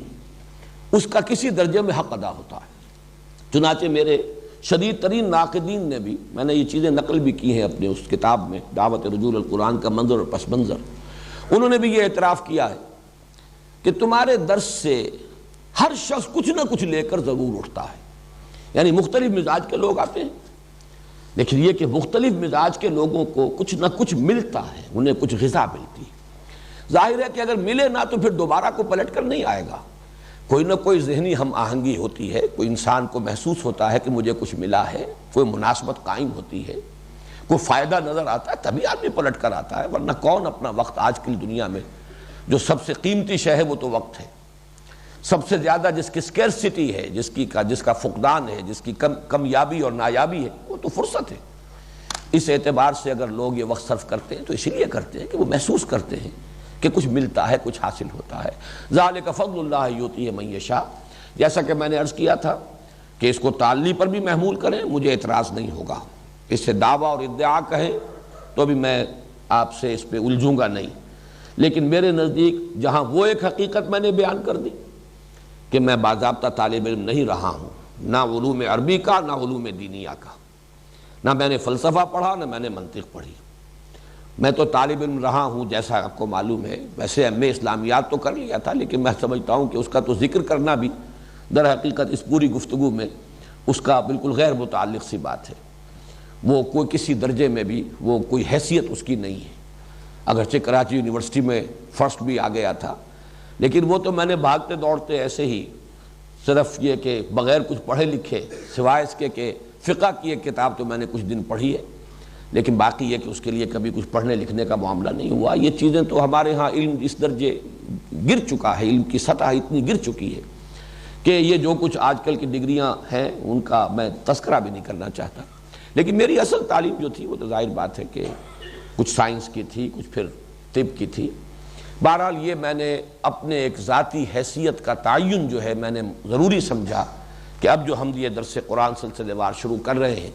تو میں اس بات کو ریکارڈ پر لے آؤں۔ اب آئیے سورہ فاتحہ۔ سورہ فاتحہ کے ضمن میں بھی آج صرف ابتدائی تمہیدی مباحث پورے ہو سکیں گے، پھر اس سورہ مبارکہ کے 3 حصے ہیں جن میں سے ہم کوشش کریں گے کہ ایک حصہ کل پورا پڑھ لیں، بقیہ 2 حصے اگلے ہفتے کی 2 نشستوں میں مکمل ہوں گے۔ سب سے پہلی بحث جو ہے اس کے تعارفی یا تمہیدی مباحث میں سے وہ ہے کہ یہ قرآن حکیم کی پہلی صورت ہے، اور یہ پہلی صورت ہونا دونوں اعتبارات سے، مصحف کی پہلی صورت تو ہے ہی، سبھی جانتے ہیں، اسی اعتبار سے اس کا نام ہے الفاتحہ۔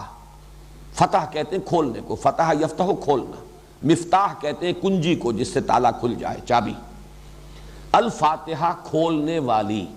یعنی دی اوپننگ سورہ آف دی قرآن۔ یہ انگریزی کا لفظ زیادہ اس کی مناسبت کو ظاہر کر رہا ہے، فاتحہ کی اوپننگ سورہ۔ تو یہ در حقیقت قرآن مجید کی، مصحف کی تو پہلی صورت ہے ہی، لیکن یہ نوٹ کر لیجئے کہ ترتیب نزولی میں بھی پہلی مکمل صورت جو حضور پر نازل ہوئی وہ یہی ہے۔ اگرچہ وہ ترتیب نزولی کا میں عرض کر چکا ہوں تمہیدی مباحث میں، تعارف قرآن میں، کہ پورے یقین اور جزم کے ساتھ اور حتمی طور پر کہنا تو بہت مشکل ہے، اختلافی آراء موجود ہیں، لیکن تقریباً اجماع ہے اس پر کہ سورہ فاتحہ سے قبل صرف متفرق آیات نازل ہوئی ہیں، جو سورہ علق کے آغاز میں ہیں 5 آیات بالاتفاق، جو سورہ نون کی شروع میں ہے، سورہ قلم بھی اس کا نام ہے، 7 آیات، سورہ مزمل کی ابتدائی 7 آیات، سورہ مدثر کی ابتدائی 7 آیات، اور پھر مکمل سورت جو پوری نازل ہوئی وہ یہ سورہ فاتحہ ہے، اور یہ بھی آپ کو معلوم ہے کہ 7 ہی آیات پر مشتمل ہے، اس پر اگرچہ گفتگو بعد میں ہوگی۔ تو پہلی سورت ہونا اس سورہ مبارکہ کا دونوں اعتبارات سے ہو گیا، ایک یہ کہ یہ مصحف کی پہلی سورت ہے، اور نمبر 2 یہ کہ سب سے پہلی مکمل سورت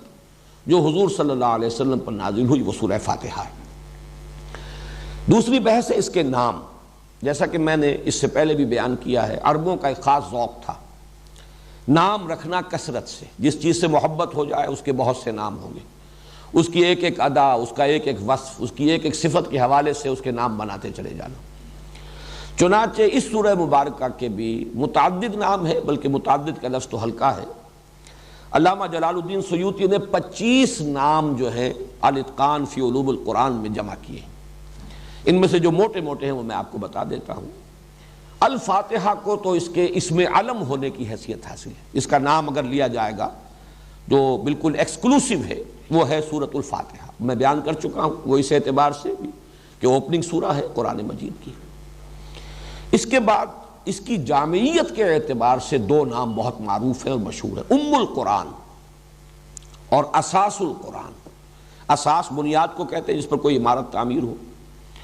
جڑ کو کہتے ہیں، تو والدہ کے لیے بھی یہ لفظ اسی اعتبار سے آتا ہے، ولادت ہوتی ہے اولاد کی اسی سے، تو یہ کا لفظ جو ہے ام القرآن یعنی جڑ بنیاد جو ہے قرآن مجید کی وہ سورہ فاتحہ ہے۔ پھر ایک حدیث میں اس کے 2 الفاظ آئے ہیں، وہ حدیث ابھی ہم پڑھیں گے بھی، السبع المثانی اور القرآن العظیم، یہ خود اپنی جگہ پر ایک مکمل قرآن ہے، یعنی اس سورہ مبارکہ کی عظمت کو ظاہر کرنے کے لیے، اور چونکہ یہ الفاظ خود محمد الرسول اللہ صلی اللہ علیہ وسلم نے استعمال فرمائے ہیں، ابھی ذرا ٹھہر جاؤ میں بعد میں کروں، تو السبع المثانی 7 دہرائی جانے والیاں، بار بار پڑھی جانے والیاں 7 آیات، اور القرآن العظیم یہ بھی اس کا ایک نام ہے، یہ خود اپنی جگہ ایک مکمل قرآن ہے اور عظمت والا قرآن ہے۔ پھر جو اس کے مضامین ہیں اور پھر اس کے جو مختلف اجزاء ہیں اس کے اعتبار سے سورۃ الحمد، سورۃ الشکر، سورۃ الصلاح، سورۃ السؤال، سورۃ المناجات، یہ مختلف نام ہیں۔ الکافیہ، الشافیہ اور الشفاء، الوافیہ، الراقیہ، راقیہ رقی کہتے ہیں جھاڑ پھونک کر یہ کچھ پڑھنے کو، یہ سورہ فاتحہ جو ہے یہ اس اعتبار سے بھی اس کو مسلسل پڑھ کر کئی بار اگر پھونکا جائے، یہ بھی چیزیں ہیں کہ جو ثابت ہیں اور ان کے اندر ہمارے اسلاف کا یہ تعامل رہا ہے۔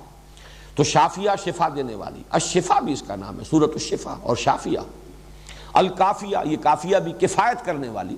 یعنی یہ کہ مضامین قرآن اور اس کی حکمت اور فلسفے کو اپنے اندر سمو لینے والی اور اس کا احاطہ کرنے والی۔ الوافیہ، پورا کر دینے والی، یہ بھی اس کی جامعیت کے اعتبار سے۔ تو یہ ہیں چند نام جو میں نے آپ کو بتائے۔ ویسے علامہ جلال الدین سیوطی رحمہ اللہ نے 25 نام اس کے، اور انہوں نے لکھا بھی ہے کہ میں نے بڑی محنت سے جمع کیے، لیکن یہ کہ ان کی اہمیت نہیں ہے، یہ تو بس وہی ایک ذوق جو ہے عربوں کا کہ جس شے سے محبت ہو، جس کی عظمت کا نقش قلب پر ہو، پھر اس کے نام وہ متعدد اور کثرت کے ساتھ رکھنا، یہ ان کا ذوق ہے۔ تیسری بحث ہے فضیلت کی، اب وہ ذرا حدیث لگا دو یہاں۔ اس کے لیے حضرت ابو ہریرہ رضی اللہ تعالی عنہ سے ایک حدیث مروی ہے، اور یہ جامع ترمذی میں بھی موجود ہے۔ میں نہیں کہہ سکتا کہ آپ میں سے کتنے حضرات اس کو پڑھ سکیں گے، لیکن بہرحال جو بھی پڑھ سکتے ہوں میں چاہتا ہوں کہ اس حدیث کو تو پورا لفظ بلفظ آپ لوگ پڑھ لیں۔ عن ابی ہریرہ ان رسول اللہ صلی اللہ علیہ وسلم قال لابی بن کعب، حضرت ابو ہریرہ سے مروی ہے کہ حضور صلی اللہ علیہ وسلم نے حضرت ابی بن کعب سے فرمایا۔ یہ ابی بن کعب جو ہے یہ انصاری صحابی ہیں، اور ان کا ایک خاص درجہ یہ ہے کہ حضور نے ان کے بارے میں بھی افعل التفضیل کا صیغہ استعمال کیا ہے، کہ یہ اقرأہم ابی بن کعب، میرے صحابہ میں سب سے بڑا قاری، اور قاری جو ہے ظاہر بات ہے کہ اس وقت محض اس قرات کے معنی میں نہیں تھا جس معنی میں کہ آج کل ہم استعمال کرتے ہیں، عالم ہونا بھی اس کا لازم تھا معاملہ، اس لیے کہ ان کی اپنی زبان تھی، اس میں جو قرآن کا سب سے بڑا قاری تھا گویا کہ وہ قرآن کا سب سے بڑا عالم بھی تھا۔ یہ بعض صحابہ کے لیے افضل التفصیل کے صیغے آئے ہیں، جیسے کہ ارحم امتی بے امتی ابو بکر، اشدہم فی امر اللہ عمر، احیاہم یا اکثرہم حیاء عثمان، اقواہم علی، اعلمہم بالحلال والحرام معاذ بن جبل،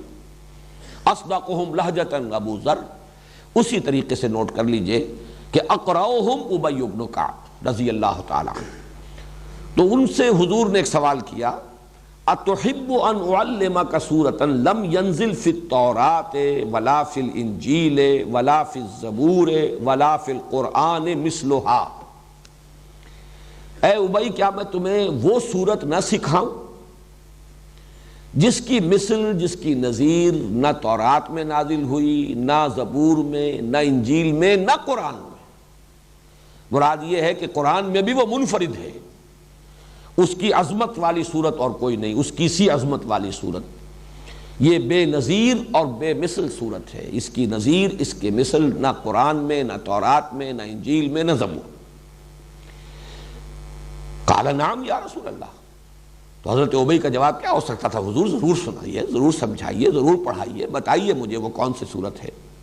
فقال رسول اللہ صلی اللہ علیہ وسلم، تو ارشاد فرمایا رسول اللہ صلی اللہ علیہ وسلم نے، کیف تقرأ فی الصلاۃ، ذرا سناؤ تو صحیح نماز کیسے پڑھتے ہو، کیا پڑھتے ہو نماز میں؟ قال فقرأ ام القرآن،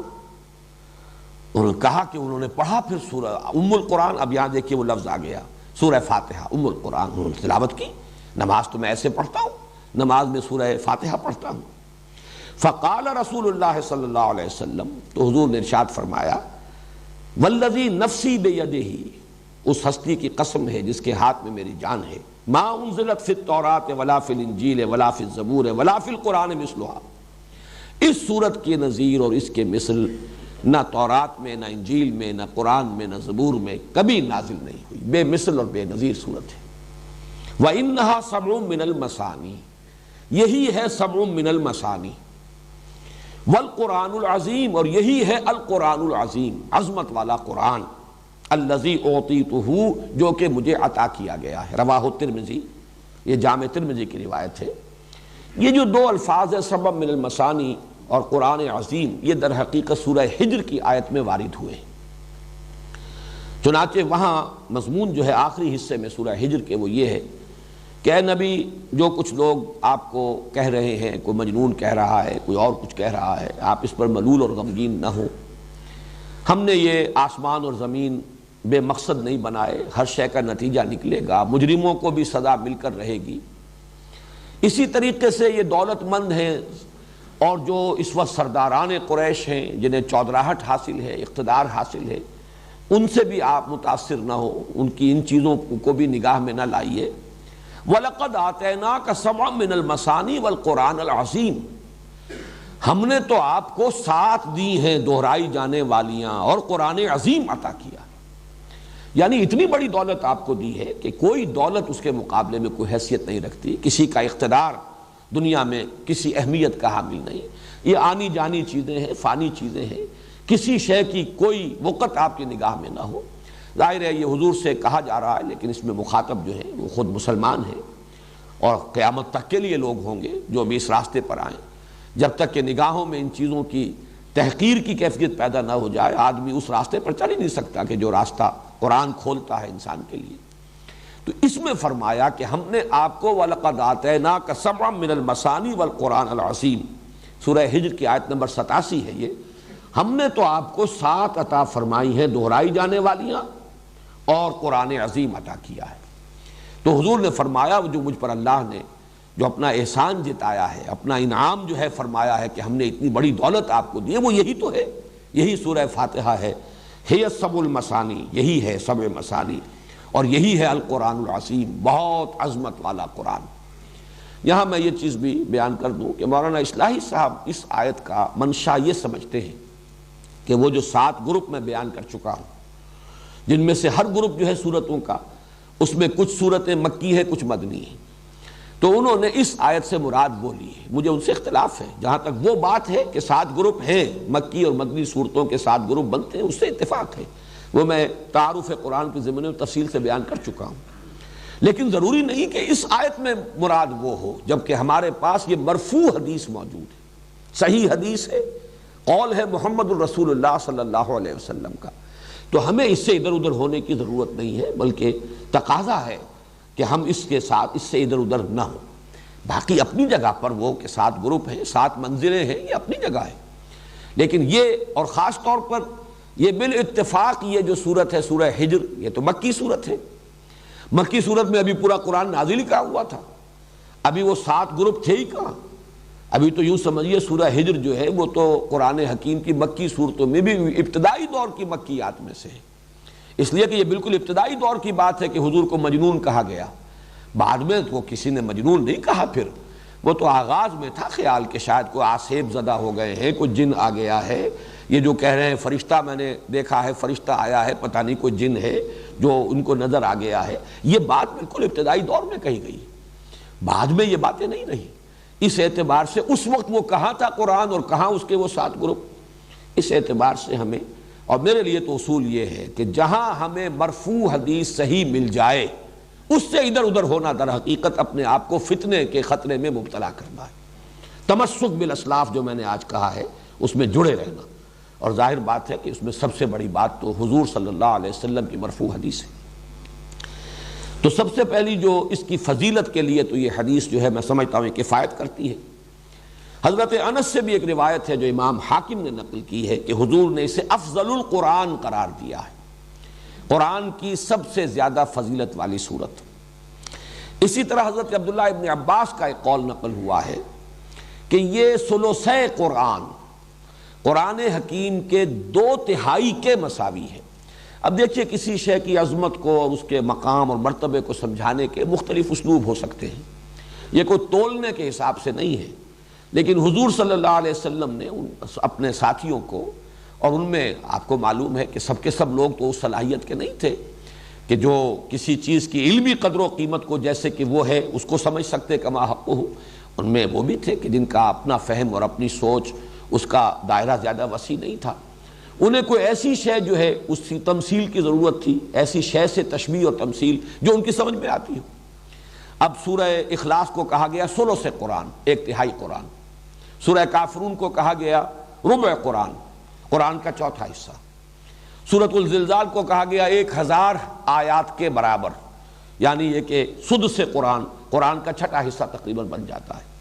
لیکن اس میں جو بلند ترین جو نسبت ہے وہ یہ ہے جو سورہ فاتحہ کو دی ہے حضور صلی اللہ علیہ وسلم نے، حضرت عبداللہ ابن عباس رضی اللہ تعالی عنہما سے جو منقول ہے کہ یہ ثلث قرآن یعنی 2/3 قرآن کے برابر ہے۔ چوتھی بحث جو ہے اس کے ضمن میں وہ یہ ہے کہ یہ سورہ مبارکہ نماز کا جزو لازم ہے، جزو لازم۔ چنانچہ اس کے ضمن میں وہ حدیث میں آپ کو سنا دینا چاہتا ہوں کہ جو بخاری میں بھی ہے، مسلم میں بھی ہے، ترمذی میں، ابو داؤد میں، نسائی میں وغیرہم، یوں سمجھیے کہ محدثین نے سب نے اس کو تسلیم کیا ہے،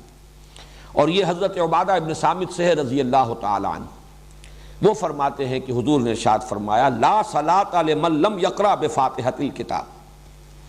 اس شخص کی کوئی نماز نہیں جو فاتحۃ الکتاب یعنی سورہ فاتحہ نہیں پڑھتا، اس کی کوئی نماز نہیں۔ اس کا یہ مفہوم تو متفق علیہ ہے کہ سورہ فاتحہ نماز کا جزو لازم ہے، البتہ اس کے بعد اختلاف ہے، آیا جماعت کی شکل میں جب نماز ادا کی جائے تو امام کے ساتھ ہر مقتدی کا پڑھنا بھی واجب ہے یا نہیں؟ اس میں 3 آراء ہیں ہمارے ہاں، 2 انتہائی آراء ہیں، ایک درمیانی رائے ہے۔ ایک رائے جو ہمارے ہاں تو بہت ہی معروف ہے، مشہور ہے، اس لیے کہ امام ابو حنیفہ کی رائے ہے، فقہ حنفی کا بڑا اہم مسئلہ ہے، اور ہماری عظیم اکثریت جو ہے آبادی کی وہ حنفی المسلک ہے، تو وہ تو یہ ہے کہ امام کی قرات جب ہو رہی ہے، امام کے ساتھ آپ نماز پڑھ رہے ہیں،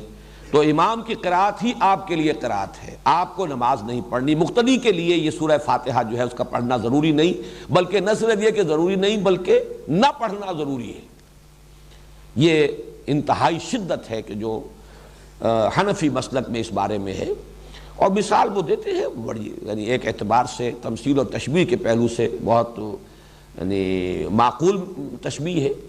کہ جب وفد کی صورت میں کہیں جائیں، کسی بڑی شخصیت کے سامنے پیشی ہو، حاضری ہو، تو کوئی ایک ہوتا ہے جو نمائندہ، وہ گفتگو کرتا ہے، باقی سب لوگ موجود ہوتے ہیں، ان کی موجودگی گویا کہ ایک طرح کی شمولیت ہے، لیکن یہ کہ گفتگو جو ہے، کوئی درخواست پیش کرنی ہے، کوئی مطالبہ رکھنا ہے، تو وہ ایک ان کا نمائندہ پیش کرتا ہے۔ اسی طریقے سے جب امام پڑھ رہا ہے تو گویا کہ مقتدیوں کی طرف سے قرات ہو گئی۔ یعنی یہ مطلب نہیں ہے کہ یہ نماز کا جزو لازم نہیں ہے، صرف یہ ہے کہ جب جماعت کی شکل میں نماز پڑھی جا رہی ہو تو سورہ فاتحہ جب امام نے پڑھ لی تو گویا کہ تمام مقتدیوں کی طرف سے بھی قرات کا حق ادا ہو گیا۔ اس کے بالکل برعکس اور دوسری انتہائی رائے جو ہے وہ امام شافعی کی ہے رحمہ اللہ، کہ جو ظاہر ہے اس کا، ویسے یہ میں عرض کر دوں کہ جو موقف ہے امام ابو حنیفہ کا اور جو حنفی مسلک ہے، اس میں ایک دلیل یہ بھی پیش کی جاتی ہے کہ قرآن حکیم میں یہ حکم ہے، اذا قرئ القرآن فاستمعوا له وانصتوا، جب قرآن پڑھا جائے تو اس کو توجہ سے سنو، پورا دھیان ادھر لگاؤ اور خود خاموش رہو۔ اگرچہ یہ دلیل جو ہے در حقیقت بنتی ہے تیسری رائے کے لیے جو میں بعد میں عرض کروں گا، لیکن اسے بھی جو حنفی المسلک لوگ ہیں وہ اپنے موقف کی دلیل کے طور پر پیش کرتے ہیں۔ اس کے بالکل برعکس ہے، وہ گویا کہ اس حدیث کے جو الفاظ ہیں اس پر مبنی ہے، ظاہر الفاظ لا صلاۃ لمن لم یقرأ بفاتحۃ الکتاب، اور حدیث یقیناً اتنی قوی ہے، اتنی مستند ہے، اپنے سند کے اعتبار سے اتنی اعلیٰ رتبے کی ہے کہ ظاہر بات ہے کہ اس سے اونچا رتبہ تو کوئی اور ہو نہیں سکتا کسی حدیث کا، سند کے اعتبار سے، روایت کے اعتبار سے۔ تو امام شافعی کی رائے یہ ہے کہ ہر نمازی مقتدی بھی پڑھے، پڑھنے کے پھر ان کے ہاں مختلف انداز ہیں، چونکہ حضور کا ایک معمول یہ بھی نقل ہوا ہے کہ آپ جب پڑھتے تھے سورہ فاتحہ جہری رکعت میں بھی، اس کے بعد تھوڑی دیر تک آپ خاموش رہتے تھے، وقفہ ہوتا تھا۔ ہم تو ہماری عادت تو یہ ہے کہ فوراً ہی کوئی جو سورت ملانی ہے یا کچھ قرآن کا حصہ پڑھنا ہے تو سورہ فاتحہ کے بعد اس کو متصل کر لیتے ہیں، لیکن حضور سے یہ ثابت ہے تھوڑا سا وقفہ، اور اس کے دوران گویا کہ مقتدی بھی جلدی سے دہرا لیں اور پڑھ لیں۔ ایک طریقہ تو یہ ہے، اور ایک یہ ہے، اور یہ بھی حضور کے معمول کے ساتھ مناسبت رکھنے والا ہے کہ آپ نماز میں سورہ فاتحہ پڑھتے تھے تو ہر آیت پر رکتے تھے۔ یہ وقفہ جو ہے یہ گویا کہ کفایت کر جاتا ہے کہ امام نے کہا الحمدللہ رب العالمین، اور اس کے بعد وہ ذرا سا وقفہ دے تاکہ مقتدی بھی الحمدللہ رب العالمین پڑھ لیں، پھر الرحمن الرحیم وقفہ دے تاکہ مقتدی بھی پڑھ لیں۔ بہرحال یہ تو ہوا اس کی جو عملی شکل ہے، لیکن اس وقت میں صرف موقف اور مسلک بیان کر رہا ہوں کہ امام شافعی کا اور شوافع کا اور حنابلہ کا یہ موقف ہے، اور چونکہ امام احمد ابن حنبل شاگرد ہیں امام شافعی کے تو تسلسل بھی ہے، اس میں یہ ہے کہ ہر مقتدی کے لیے بھی سورہ فاتحہ کا پڑھنا لازم ہے۔ معتدل مسلک ہے امام مالک کا رحمہ اللہ، امام دار الہجرہ، چونکہ وہ امام مدینہ ہے، اس اعتبار سے ان کی بات بہت سے پہلوؤں سے بہت وقیع بھی ہے۔ حدیث کا بھی سب سے پہلا مجموعہ جو ہے موطا امام مالک، یہ گویا کہ اولین مجموعہ ہے جس کو کہ فقہی جو بھی ابواب ہیں ان کی شکل میں مرتب کیا گیا۔ امام مالک کا موقف یہ ہے، اور میں اس کو کوئی باک نہیں سمجھتا اس کے بیان کرنے میں کہ میرا اپنا عمل اس پر ہے، وہ یہ ہے کہ جہری رکعت میں امام کی قرات کو توجہ سے سنو، گویا کہ عمل ہو گیا اس آیت پر، اذا قرئ القرآن فاستمعوا له وانصتوا۔ البتہ سری رکعت ہے اس میں خود سورہ فاتحہ پڑھو، اس لیے کہ اس وقت آپ سن نہیں رہے۔ لیکن یہ کہ ہمارے ہاں بعض جو مفتی حضرات ہیں، حنفی مفتی حضرات، وہ اس میں بہت شدت سے کام لیتے ہیں کہ فرض کیجئے کوئی رکعت آپ کی چھوٹ گئی تھی، پہلی رکعت رہ گئی تھی، آپ دوسری میں شریک ہوئے،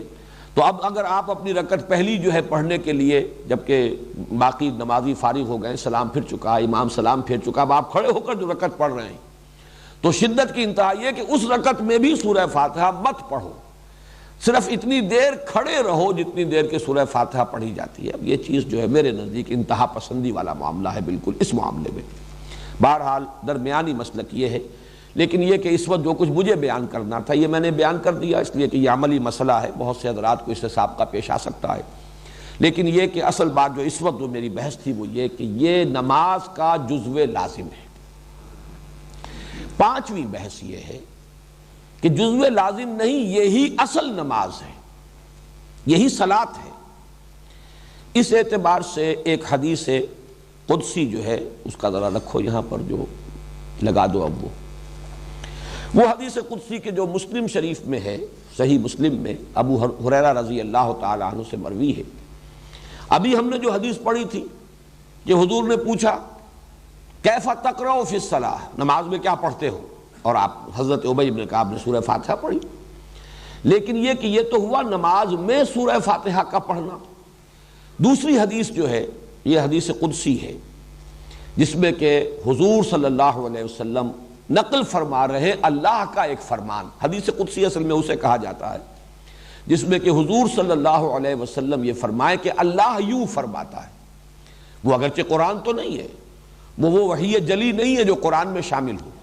لیکن یہ کہ وحی خفی جو ہے اس کے ضمن میں یہ کہا جائے گا کہ وہ سب سے بلند ترین وحی خفی ہے۔ یوں کہیے کہ وہ جو وحی خفی میں جو درجے ہو سکتے ہیں ان میں بلند ترین درجہ حدیث قدسی کا ہے۔ اس کے الفاظ نوٹ کیجئے، اللہ تعالیٰ فرماتا ہے قسمت الصلاۃ بینی و بین عبدی نصفین،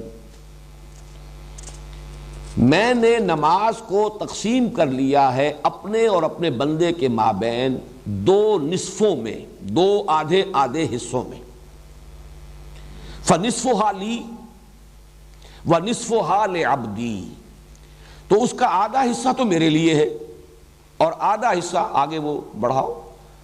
نصفها لعبدی، اور اس کا آدھا حصہ میرے بندے کے لیے۔ اور اس کے بعد فرمایا جو نیچے الفاظ ہیں وَلِعَبْدِي مَا سَأَلَ، اور میرے بندے کو مل گیا، میں نے عطا کر دیا، جیسے انگریزی میں کہتے ہیں گرانٹڈ،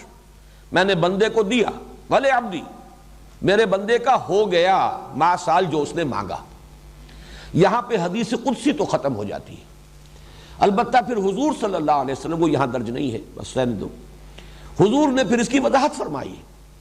اذا قال العبد الحمد للہ رب العالمین یقول اللہ تعالی حمدنی عبدی، جب بندہ کہتا ہے الحمد للہ رب العالمین تو اللہ فرماتا ہے میرے بندے نے میری حمد کی۔ وَإِذَا قَالَ الْعَبْدُ، اب جب بندہ کہتا ہے الرحمن الرحیم یقول اللہ تعالی، فرماتا ہے اللہ تعالی اثنى علی عبدی، میرے بندے نے میری ثنا کی۔ جب بندہ کہتا ہے مالک یوم الدین قال اللہ تعالی، اللہ فرماتا ہے مجدنی عبدی، میرے بندے نے میری بزرگی بیان کی، میری عظمت بیان کی۔ اب یہ تین چیزیں جو ہے، تین آیات گویا کہ یہ کل کی کل اللہ کے لیے ہوئی، اللہ کی حمد، اللہ کی ثنا، اللہ کی تمجید، تحمید تمجید ثنا اللہ کے لیے۔ جب بندہ کہتا ہے ایاک نعبد و ایاک نستعین، قال اللہ تعالی، اللہ فرماتا ھذا ما بینی و بین عبدی ولعبدی ما سال، یہ میرے اور میرے بندے کے مابین ہے۔ یہاں پر آ کر گویا کہ ایک چیز جڑ گئی ہے، یہ میرے اور میرے بندے کے مابین ہے، اس لیے کہ ایاک نعبد اللہ کے لیے ہے، ایاک نستعین مدد کس کو درکار ہے، بندے کے لیے ہے، عبادت اللہ کے لیے اور مدد بندے کے لیے، استعانت کا رخ بندے کی طرف ہے، عبادت کا رخ اللہ کی طرف ہے۔ لہذا چوتھی آیت کے بارے میں فرمایا ھذا ما بینی و بین عبدی ولعبدی ما سال، اور میرے بندے کے لیے ہے جو اس نے مانگا، اس نے میری مدد چاہی اور میں نے گرانٹ کر دی، گرانٹڈ، میری مدد اس کے شامل حال رہے گی۔ اس کے بعد فرمایا وَإِذَا قَالَ الْعَبْدُ، بندہ کہتا ہے اهْدِنَا الصِّرَاطَ الْمُسْتَقِيمَ صِرَاطَ الَّذِينَ أَنْعَمْتَ عَلَيْهِمْ غَيْرِ الْمَغْضُوبِ عَلَيْهِمْ وَلَا الضَّالِّينَ، قال اللہ تعالی ھذا لعبدی ولعبدی ما سال، یہ کل کا کل میرے بندے کے لیے، اس نے مجھ سے ہدایت طلب کی ہے، اس نے مجھ سے ہدایت مانگی ہے، میں نے اس کو ہدایت دی۔ تو یہ در حقیقت بہترین تجزیہ ہے اس سورہ مبارکہ کا۔ ایک مرتبہ پھر کرو، ایک پلڑا نمایاں کر دو پہلی مرتبہ اور پھر دوسرا پلڑا، اس کو ہم انشاءاللہ تعالی اس کی کچھ فوٹو سٹیٹ بھی نکلوائیں گے اور یہ آپ حضرات کو ہم دے دیں گے بعد میں۔ اس وقت ذرا دوبارہ نوٹ کر لیجئے، دیکھیے ترازو کی شکل میں، اگرچہ ہمارے ایک دوست نے جو آرٹ کی تعلیم امریکہ سے حاصل کر کے آئے ہیں، اس سے زیادہ آرٹسٹک فارم میں بھی بنا دیا ہے اس ترازو کو، لیکن یہ زیادہ سمجھ میں آنے والی بات شاید عام لوگوں کی زیادہ نزدیک ہو. ذرا پہلا پڑھا رکھو نا, ادھر لاؤ. دیکھیے یہ جو ترازو کی ڈنڈی ہے اس کے درمیان میں یہ واو لگا ہوا ہے اوپر. یہ گویا کہ اس ترازو کی مٹھ جس کو کہ پکڑا جاتا ہے, ترازو کو جس سے پکڑا جاتا ہے, جس سے وہ ہینگ کرتی ہے. اس کے ادھر وہ آدھا حصہ ہے ڈنڈی کا ایاک نعبد, اور اس کے ساتھ وہ 3 زنجیروں سے پلڑا ہے. یہ 3 آیات ہیں, الحمدللہ رب العالمین الرحمن الرحیم مالک یوم الدین. ابھی ادھر ہی رکھو نا, کہاں لے کے جا رہے ہو, ذرا اور اوپر کرو اس کو. یہ نصفہا لی, اسی لیے اس ترازو میں آپ نے دیکھا کہ ان تینوں آیات کو میں نے لکھوایا ہے نیچے سے اوپر کی طرف. ان کا رخ کدھر ہے؟ یہ تینوں آیات جا کر جڑتی ہیں ایاک نعبد. ان تینوں آیات کا منطقی نتیجہ یہ ہے الحمدللہ رب العالمین الرحمن الرحیم مالک یوم الدین. ان تینوں کا منطقی نتیجہ ایاک نعبد. اے اللہ ہم تیری ہی بندگی کرتے ہیں, تجھ ہی سے مدد مانگتے ہیں, نہیں تیری ہی بندگی کرتے ہیں اور کریں گے. اب دوسرا پڑھنا لاؤ, وَإِيَّاكَ نَسْتَعِينُ, اور ہم تجھ ہی سے مدد چاہتے ہیں اور تجھ ہی سے مدد چاہتے رہیں گے. اس کی پھر آیات میں نے لکھوائی ہیں اوپر سے نیچے کی طرف, اس لیے کہ یہ اس کی تشریح اور تفصیل ہے. اب اهدنا الصراط المستقیم صراط الذین انعمت علیہم غیر المغضوب علیہم ولا الضالین. یہ 3 زنجیریں ہیں جن سے یہ جو استعانت والا پلڑا ہے اور ہدایت طلب کرنے والا پلڑا ایاک نستعین کے ساتھ منسلک ہے. اب دوبارہ غور کیجئے, جو اس کے اوپر عنوان ہم نے قائم کیا ہے حضور کی نقل کردہ حدیث قدسی, اللہ تعالیٰ کا فرمان قسمت الصلاۃ بینی و بین عبدی نصفین, میں نے تقسیم کر دیا ہے نماز کو اپنے اور اپنے بندے کے مابین آدھا آدھا, 2 نصف. اور اس قدر مکمل تقسیم ہے یہ کہ واو درمیان میں ہے, اور اس واو کے ساتھ ایک ڈنڈی کا ایک سائڈ, ڈنڈی کا دوسرا سائڈ, ایاک نعبد و ایاک نستعین. اور یہ 3 آیات الحمدللہ رب العالمین الرحمن الرحیم مالک یوم الدین اور ایاک نستعین کے ساتھ اہدنا الصراط المستقیم صراط الذین انعمت علیہم غیر المغضوب علیہم ولا الضالین. بس ایک فرق نوٹ کیجئے کہ یہ جو دعا ہے اصل نماز, اس لیے کہ نماز کا اصل مفہوم کیا ہے. نماز کے بارے میں یہ تھوڑی سی وضاحت میں کر دوں. صلاۃ کا لفظ جو ہے اس کا لغوی مفہوم تو ہے سب سے زیادہ حرارت حاصل کرنا, آگ تاپنا. اس سے اصل مقصود کیا ہے یہ میں پھر کبھی اس کو کسی اور موقع پر تفصیل سے عرض کروں گا. اس وقت ہمارے مضمون سے یہ بات ذرا زیادہ ہٹ جائے گی. لیکن اس سے جو مراد لیا گیا ہے صلاۃ سے, الصلاۃ والدعاء,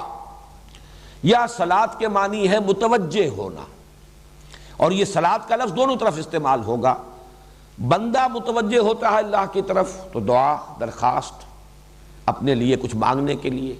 لہذا بندے کی طرف سے جب صلاۃ کا لفظ آئے گا تو دعا اور کچھ طلب کرنا, درخواست پیش کرنا. بندہ جب متوجہ اللہ جب متوجہ ہوتا ہے بندے کی طرف,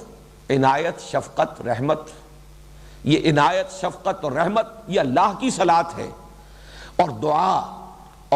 اور اللہ سے درخواست کرنا اور مانگنا یہ بندے کی صلاۃ ہے. اسی لیے صلاۃ علی کا لفظ آئے گا, هو الذی یصلی علیکم وملائکتہ. اے اہل ایمان, اللہ تم پر جو ہے متوجہ ہوتا ہے اپنی عنایتوں کے ساتھ, اپنی رحمت کے ساتھ, اپنی شفقتوں کے ساتھ. یہی ہے جو ہم کہتے ہیں اللہم صلی علی محمد وعلی آل محمد. پروردگار بھیج درود, کیا معنی؟ اپنی رحمتیں, اپنی شفقتیں, اپنی عنایتیں نازل فرما محمد صلی اللہ علیہ وسلم پر. لیکن بندے کے لیے جب لفظ آئے گا تو لفظ توجہ جو ہے وہ گویا کہ مشترک ہے. اور نماز کا افتتاح جو ہے وہ بھی اسی کلمے سے ہونا چاہیے, انی وجہت وجہی للذی فطر السماوات والارض حنیفا وما انا من المشرکین. بندہ متوجہ ہوگا تو اللہ سے مانگے گا, دعا کرے گا, استغفار کرے گا, اللہ سے سوال کرے گا. اسی لیے میں نے وہ نام آپ کو گنوائے تھے. یہ سورت جو ہے سورت الدعاء ہے, یہ سورت الصلاۃ ہے, یہ سورت السؤال ہے, یہ سورت المناجات ہے. تو اس نماز کا اصل حصہ جزو لا ینفک, بلکہ اصل نماز یہ سورہ فاتحہ ہے. فرق یہ ہے کہ اس مصحف کا اختتام ہوتا ہے معوذتین پر. وہاں پر قل کا لفظ آیا ہے, قل اعوذ برب الفلق, قل اعوذ برب الناس. یہاں قل کا لفظ نہیں آیا. بلکہ یہ کہ دعا گویا کہ تلقین کر دی ہے اللہ نے، اور اس کا جو اصل سبب ہے وہ میں اپنی اگلی بحث میں بیان کر رہا ہوں۔ لیکن اس وقت اس تجزیے کے حوالے سے چند مباحث ہیں جو اختلافی ہیں، ان کو ذرا اچھی طرح سمجھ لیجئے۔ پہلا اختلاف یہ ہے کہ آیت بسم اللہ سورہ فاتحہ کا جز ہے یا نہیں۔ اس میں بھی مدینہ، بصرہ اور شام کے قراء، قرات خود اپنی جگہ پر ایک بہت بڑا فن ہے، ان کی رائے اور امام ابو حنیفہ کی رائے یہ ہے رحمہم اللہ، ان تمام ائمہ قرات پر بھی اللہ کی رحمتیں ہوں، امام ابو حنیفہ پر بھی اللہ کی رحمتیں ہوں، ان کی رائے یہ ہے کہ آیت بسم اللہ صرف سورۃ النمل کا جز ہے، جہاں حضرت سلیمان علیہ السلام نے جو خط لکھا تھا ملکہ سبا کو، اس میں انہو من سلیمان و انہو بسم اللہ الرحمن الرحیم، باقی کسی سورت کا یہ جز نہیں ہے، سورہ فاتحہ کا بھی جز نہیں ہے اور کسی سورت کا جز نہیں ہے، یہ صرف تبرک کے طور پر یا سورتوں میں فصل کرنے کے لیے یہ سورت جو ہے مصحف میں درج کی جاتی ہے، یہ آیت بسم اللہ، لہذا اس کی گنتی بھی نہیں ہوگی، شمار میں بھی اس کو بار بار نہیں لایا جائے گا، اور کسی بھی سورت کا یہ جز نہیں ہے، سوائے سورہ توبہ کے ہر سورت سے پہلے یہ صرف تبرک کے طور پر اور ایک علامت کے طور پر کہ یہاں ایک سورت ختم ہو گئی دوسری سورت شروع ہو رہی ہے تو درمیان میں یہ آیت درج کر دی جاتی ہے، ورنہ یہ کسی بھی سورت کا جز نہیں۔ یہ رائے ہے مدینہ، بصرہ اور شام کے قراء کی، اور یہی رائے ہے امام ابو حنیفہ رحمہ اللہ کی۔ دوسری رائے اس کے بالکل برعکس مکہ اور کوفے کے قراء اور ائمہ اربعہ میں سے امام شافعی کی رائے یہ ہے کہ یہ ہر سورت کی جزو ہے، چنانچہ سورہ فاتحہ میں بھی اس آیت بسم اللہ کو شامل کیا جائے گا۔ یہی وجہ ہے کہ آپ نے دیکھا ہوگا کہ ہمارے ہاں جو مسلک سلفی مسلک ہے اہل حدیث حضرات، وہ جب جہری رکعت میں کوئی امام قرات کرتا ہے تو آیت بسم اللہ کو بھی وہ بلند آواز سے پڑھتا ہے۔ عام طور پر حنفی جو ہے اس کو پڑھتے ہیں شروع کی پہلی رکعت میں، لیکن یہ کہ وہ اخفاء کے ساتھ پڑھتے ہیں، لیکن یہ کہ ان حضرات نے چونکہ وہ اسے سمجھتے ہیں کہ یہ اس سورہ مبارکہ کا جزو لازم ہے، لہذا وہ جب جہری قرات شروع کریں گے تو بسم اللہ الرحمن الرحیم الحمدللہ رب العالمین الرحمن الرحیم، یہ صرف اختلاف جو ہے میں اس لیے بیان کر رہا ہوں کہ اس کی جو اصل بنیاد ہے آپ پر واضح ہو جائے، ورنہ ان چیزوں کی قطعاً کوئی اہمیت نہیں، لیکن یہ کہ علمی طور پر یہ مسئلہ جان لیجئے۔ میری رائے اس میں امام ابو حنیفہ کی رائے کے ساتھ ہے، یہ سورہ فاتحہ کا جز نہیں ہے، اور مجھے اس پر جو انشراح حاصل ہوا ہے وہ اس حدیث قدسی سے حاصل ہوا ہے، قسمت الصلاۃ بینی و بین عبدی نصفین، وہاں تو بات شروع ہو رہی ہے الحمدللہ رب العالمین سے، اس میں بسم اللہ کا پہلے ذکر ہے ہی، اس اعتبار سے پورا انشراح صدر ہے مجھے کہ آیت بسم اللہ سورہ فاتحہ کا جز نہیں ہے، سورہ فاتحہ شروع ہوتی ہے الحمدللہ رب العالمین سے۔ دوسرا جو اختلاف ہے وہ اس سورہ مبارکہ کی تعداد آیات کے بارے میں ہے، تقریباً اس پر اجماع ہے اور اس حدیث کی وجہ سے اجماع ہو جائے گا لا محالہ، سبع من المثانی یہی ہے، تو جب سبع من المثانی یہ ہے تو 7 آیتیں ہیں اس کی، اس میں کسی شک و شبے کی گنجائش نہیں رہی، لیکن میں آپ کو صرف یہ چونکہ شاذ آراء بھی موجود ہیں لہذا وہ بتا رہا ہوں، بعض لوگوں کے نزدیک 6 آیات بھی ہیں، وہ آخری جو 2 آیات ہم سمجھتے ہیں عام طور پر صراط الذین انعمت علیہم غیر المغضوب علیہم ولا الضالین سے ایک ہی آیت شمار کرتے ہیں، تو گویا کہ اب وہ 7 کی بجائے 6 رہ گئی۔ ان میں سے بعض حضرات وہ ہیں کہ جو ان دونوں آیتوں کو ایک شمار کرتے ہیں لیکن آیت بسم اللہ کو شامل کر لیتے ہیں، پھر 7 ہو گئی۔ آیت بسم اللہ الرحمن الرحیم ایک آیت، اس کے بعد الحمدللہ رب العالمین دوسری آیت، یوں اگر شمار کریں گے تو آخری 2 آیتیں جو ہیں ان کو اگر ایک شمار کر لیا جائے صراط الذین انعمت علیہم غیر المغضوب علیہم ولا الضالین، تو پھر تعداد وہی 7 رہ جائے گی۔ بعض حضرات یہ جو درمیان والی آیت ہے، یہ جو ڈنڈی ہے اس ترازو کی، اور اس میں یہ بات نظر آ رہی ہے کہ یہ 2 مکمل جملوں پر مشتمل ایک آیت ہے، ایاک نعبد مکمل جملہ ہے، ایاک نستعین مکمل جملہ ہے، درمیان میں حرف عطف ہے۔ بعض حضرات اس کو 2 آیتیں شمار کرتے ہیں، اب 2 آیتیں شمار کر کے پھر اس کی تعداد جو ہے 8 بن جائے گی، اور جو حضرات آیت بسم اللہ کو بھی شامل کریں گے اور اس کے بھی 2 آیتیں مانیں گے ان کے نزدیک تعداد 9 چلی جائے گی۔ یہ ہے شاذ آراء، 6 8 9، لیکن تقریباً اجماع ساتھ پر ہے۔ اور میرے نزدیک یہ حدیث قدسی معین کر رہی ہے، یہ دونوں آیتیں جو ہیں، یہ جو درمیان کی چوتھی آیت ھذا ما بینی و بین عبدی، یہ تو در حقیقت انٹر لاکنگ ہے۔ یہ تو یہ لفظ استعمال میں کر رہا ہوں، اگرچہ یہ لفظ اللہ کی ذات کے ساتھ استعمال کرنا مناسب نہیں ہے، تشبیہ سمجھ لیجئے، بلا تشبیہ بلا تمثیل، یہ مصافحہ ہو رہا ہے بندے کا پروردگار کے ساتھ۔ جیسے بیعت ہوتی ہے مصافحہ ہوتا ہے، اور جیسے قرآن مجید میں آیا ہے کہ اے نبی جو لوگ آپ سے بیعت کر رہے ہیں ان الذین یبایعونک انما یبایعون اللہ ید اللہ فوق ایدیہم، جو لوگ آپ سے بیعت کر رہے ہیں حقیقت میں وہ اللہ سے بیعت کر رہے ہیں، اور اللہ کا ہاتھ ان کے ہاتھ کے اوپر ہے، وہ غیر مرئی ہاتھ ہے، نظر نہیں آتا، لیکن یہ کہ در حقیقت یہ مصافحہ ہے بندے کا اپنے رب کے ساتھ، ایاک نعبد و ایاک نستعین، معاہدہ ہے یہ، مصافحہ معاہدہ، یہ در حقیقت یہ ایک ہی وزن پر باب مفعلہ کے یہ مصدر ہیں، یہ معاہدہ۔ اسی لیے کس قدر پیارے الفاظ ہیں حدیث قدسی کے، ھذا ما بینی و بین عبدی۔ معاہدے کے اندر دو چیزیں ہوتی ہیں، دو فریق، بندے کا عہد یہ ہے کہ ایاک نعبد، اور اللہ کی طرف سے وعدہ یہ ہے ہدایت میرے ذمے، ان علینا للہدی و ان لنا للآخرۃ والاولی، ہدایت دینا ہمارے ذمے ہے، یہ وعدہ اللہ نے کیا، اور یہ گویا کہ ھذا ما بینی و بین عبدی ولعبدی ما سأل، اور دیا میں نے اپنے بندے کو جو اس نے مانگا، جو اس نے سوال کیا۔ اس اعتبار سے صحیح بات یہی ہے کہ یہ درمیانی آیت ایک ہی ہے، ایاک نعبد و ایاک نستعین، اور تقسیم صحیح اسی طرح ہوتی ہے، پہلی تین آیات، اس سے پہلے آیت بسم اللہ کو شامل کر لیجئے، وہ 4 بن جائیں گی، وہ برابر کے 2 حصوں میں تقسیم ناممکن ہو جائے گی۔ وہ 3 آیتیں ہیں جیسے کہ وہ 3 لڑیوں کی شکل میں نظر آئیں، الحمدللہ رب العالمین الرحمن الرحیم مالک یوم الدین، ایاک نعبد ایاک نستعین اہدنا الصراط المستقیم صراط الذین انعمت علیہم غیر المغضوب علیہم ولا الضالین۔ تو یہ جو تجزیہ ہے اس سورہ مبارکہ کا اس حدیث قدسی کے حوالے سے،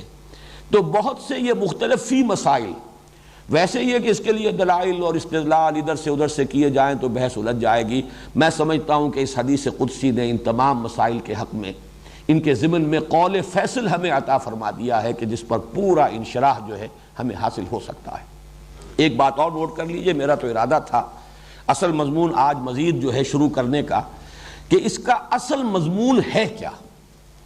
یہ تو در حقیقت قرآن مجید کے حکمت اور فلسفے کے لیے جڑ اور بنیاد اور اساس کا درجہ رکھتی ہے۔ ام القرآن کیوں ہے، اساس القرآن کیوں ہے، لیکن یہ کہ اب اس کا وقت آج نہیں ہے، وہ تو انشاءاللہ کل کریں گے، لیکن ایک ذرا اس کا نحوی تجزیہ بھی کر لیجئے۔ پہلی 3 آیات، اگرچہ صرف پہلی آیت میں 2 الفاظ بھی مکمل جملہ بن جاتے ہیں، الحمدللہ، یہ جملہ اسمیہ خبریہ بن گیا، جملہ مکمل ہو گیا، لیکن اس کے بعد پوری 3 آیتیں آپ پڑھ جائیے، یہ اسی کے ساتھ شامل ہوتی چلی جائیں گی، علیحدہ جملہ کوئی نہیں آیا۔ یہ کہا جا سکتا ہے کہ یہ تینوں آیتیں ایک ہی مکمل جملہ بنتی ہیں، الحمدللہ رب العالمین الرحمن الرحیم مالک یوم الدین، کل حمد اللہ کے لیے جو تمام جہانوں کا رب ہے، جو رحمان ہے، جو رحیم ہے، جو جزا و سزا کے دن کا مالک ہے۔ یہ تمام جو آ رہا ہے رب العالمین، یہ بھی اللہ کا بدل ہے یا اللہ کی صفت ہے۔ الرحمن اللہ کی صفت دوم، الرحیم اللہ کی صفت سوم، مالک یوم الدین اللہ کی صفت چہارم، یہ تمام صفات ہیں۔ اصل میں در حقیقت ایک ہی جملہ بنے گا، الحمدللہ رب العالمین الرحمن الرحیم مالک یوم الدین۔ اسی طرح پڑھا جو دوسرا ہے ترازو کا، اس کو لیجئے، اہدنا الصراط المستقیم مکمل جملہ ہے، لیکن اگلی 2 آیتیں اسی کے ساتھ جڑیں گی تو جملہ بنے گا، ورنہ وہ اپنی جگہ پر مکمل جملہ نہیں ہے، وہ اسی کے ساتھ، جیسے کہ میں نے آپ کو سورۃ العصر کے ضمن میں بتایا، سورۃ العصر 3 آیات پر مشتمل ہے، مکمل جملہ درمیانی آیت مکمل جملہ ہے، ان الانسان لفی خسر، لیکن والعصر بھی اس کے ساتھ شامل ہوگا تو معنی دے گا، قسم کھائی جا رہی ہے، قسم کس چیز پر کھائی جا رہی ہے، ان الانسان لفی خسر۔ اور تیسری آیت الا الذین آمنوا وعملوا الصالحات وتواصوا بالحق وتواصوا بالصبر، یہ بھی اس درمیانی آیت کے ساتھ جڑے گا تو اس کا مفہوم نکلے گا۔ استثناء بیان ہو رہا ہے لیکن مستثنیٰ منہ نہ ہو، کس چیز سے مستثنیٰ، تو اس کا کوئی مفہوم معین نہیں ہوتا۔ لہذا ایک ہی جملہ بنا والعصر ان الانسان لفی خسر الا الذین آمنوا وعملوا الصالحات وتواصوا بالحق وتواصوا بالصبر۔ اسی طریقے سے الحمدللہ رب العالمین الرحمن الرحیم مالک یوم الدین ایک جملہ ہے۔ اہدنا الصراط المستقیم، اسی صراط المستقیم کی وضاحت ہو رہی ہے، صراط الذین انعمت علیہم اس کا بدل، غیر المغضوب علیہم ولا الضالین یا انعمت علیہم الذین انعمت علیہم کا بدل، جملہ ایک ہی بنا ہے اہدنا الصراط المستقیم صراط الذین انعمت علیہم غیر المغضوب علیہم ولا الضالین۔ البتہ درمیانی آیت نمبر 4 جو اس کی اس اعتبار سے اہم ترین آیت ہے، انٹرلاک جہاں ہو رہا ہے، یہ دو حصے آ کر جہاں جڑ رہے ہیں، جو مصافحے کی آیت ہے، معاہدے کی آیت ہے، یہ اس ایک آیت میں دو جملے مکمل ہیں، ایاک نعبد و ایاک نستعین، دو جملے ہیں جن کو حرف عطف جوڑ رہا ہے۔ تو یہ اس کا ہم نے نحوی تجزیہ بھی کر لیا۔ اب انشاءاللہ کل اصل گفتگو شروع ہوگی، اس سورہ فاتحہ کا اصل مضمون کیا ہے اور اس کا اصل میں کلید اس کی کیا ہے۔ ہمیں معین کرنا چاہیے کہ اس سورت کا اصل مخاطب ہے کون، بلکہ قرآن مجید کے اصل مخاطب کون ہے۔ یہ ایک نئے عنوان سے اور نئے انداز میں انشاءاللہ کل گفتگو ہوگی، اور یہ حکمت قرآنی کے لیے ایک بہت بڑی کلید ہے۔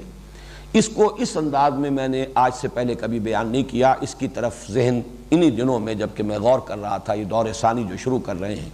تو انسانی ذہن جو ہے وہ کام کرتا رہتا ہے، تو اس بات کی طرف ذہن منتقل ہوا اصل مخاطب قرآن کے کون ہیں۔ اس کو معین کر لیں تو قرآن مجید کی حکمت اور فلسفے کے بہت سے پہلو جو ہیں وہ روشن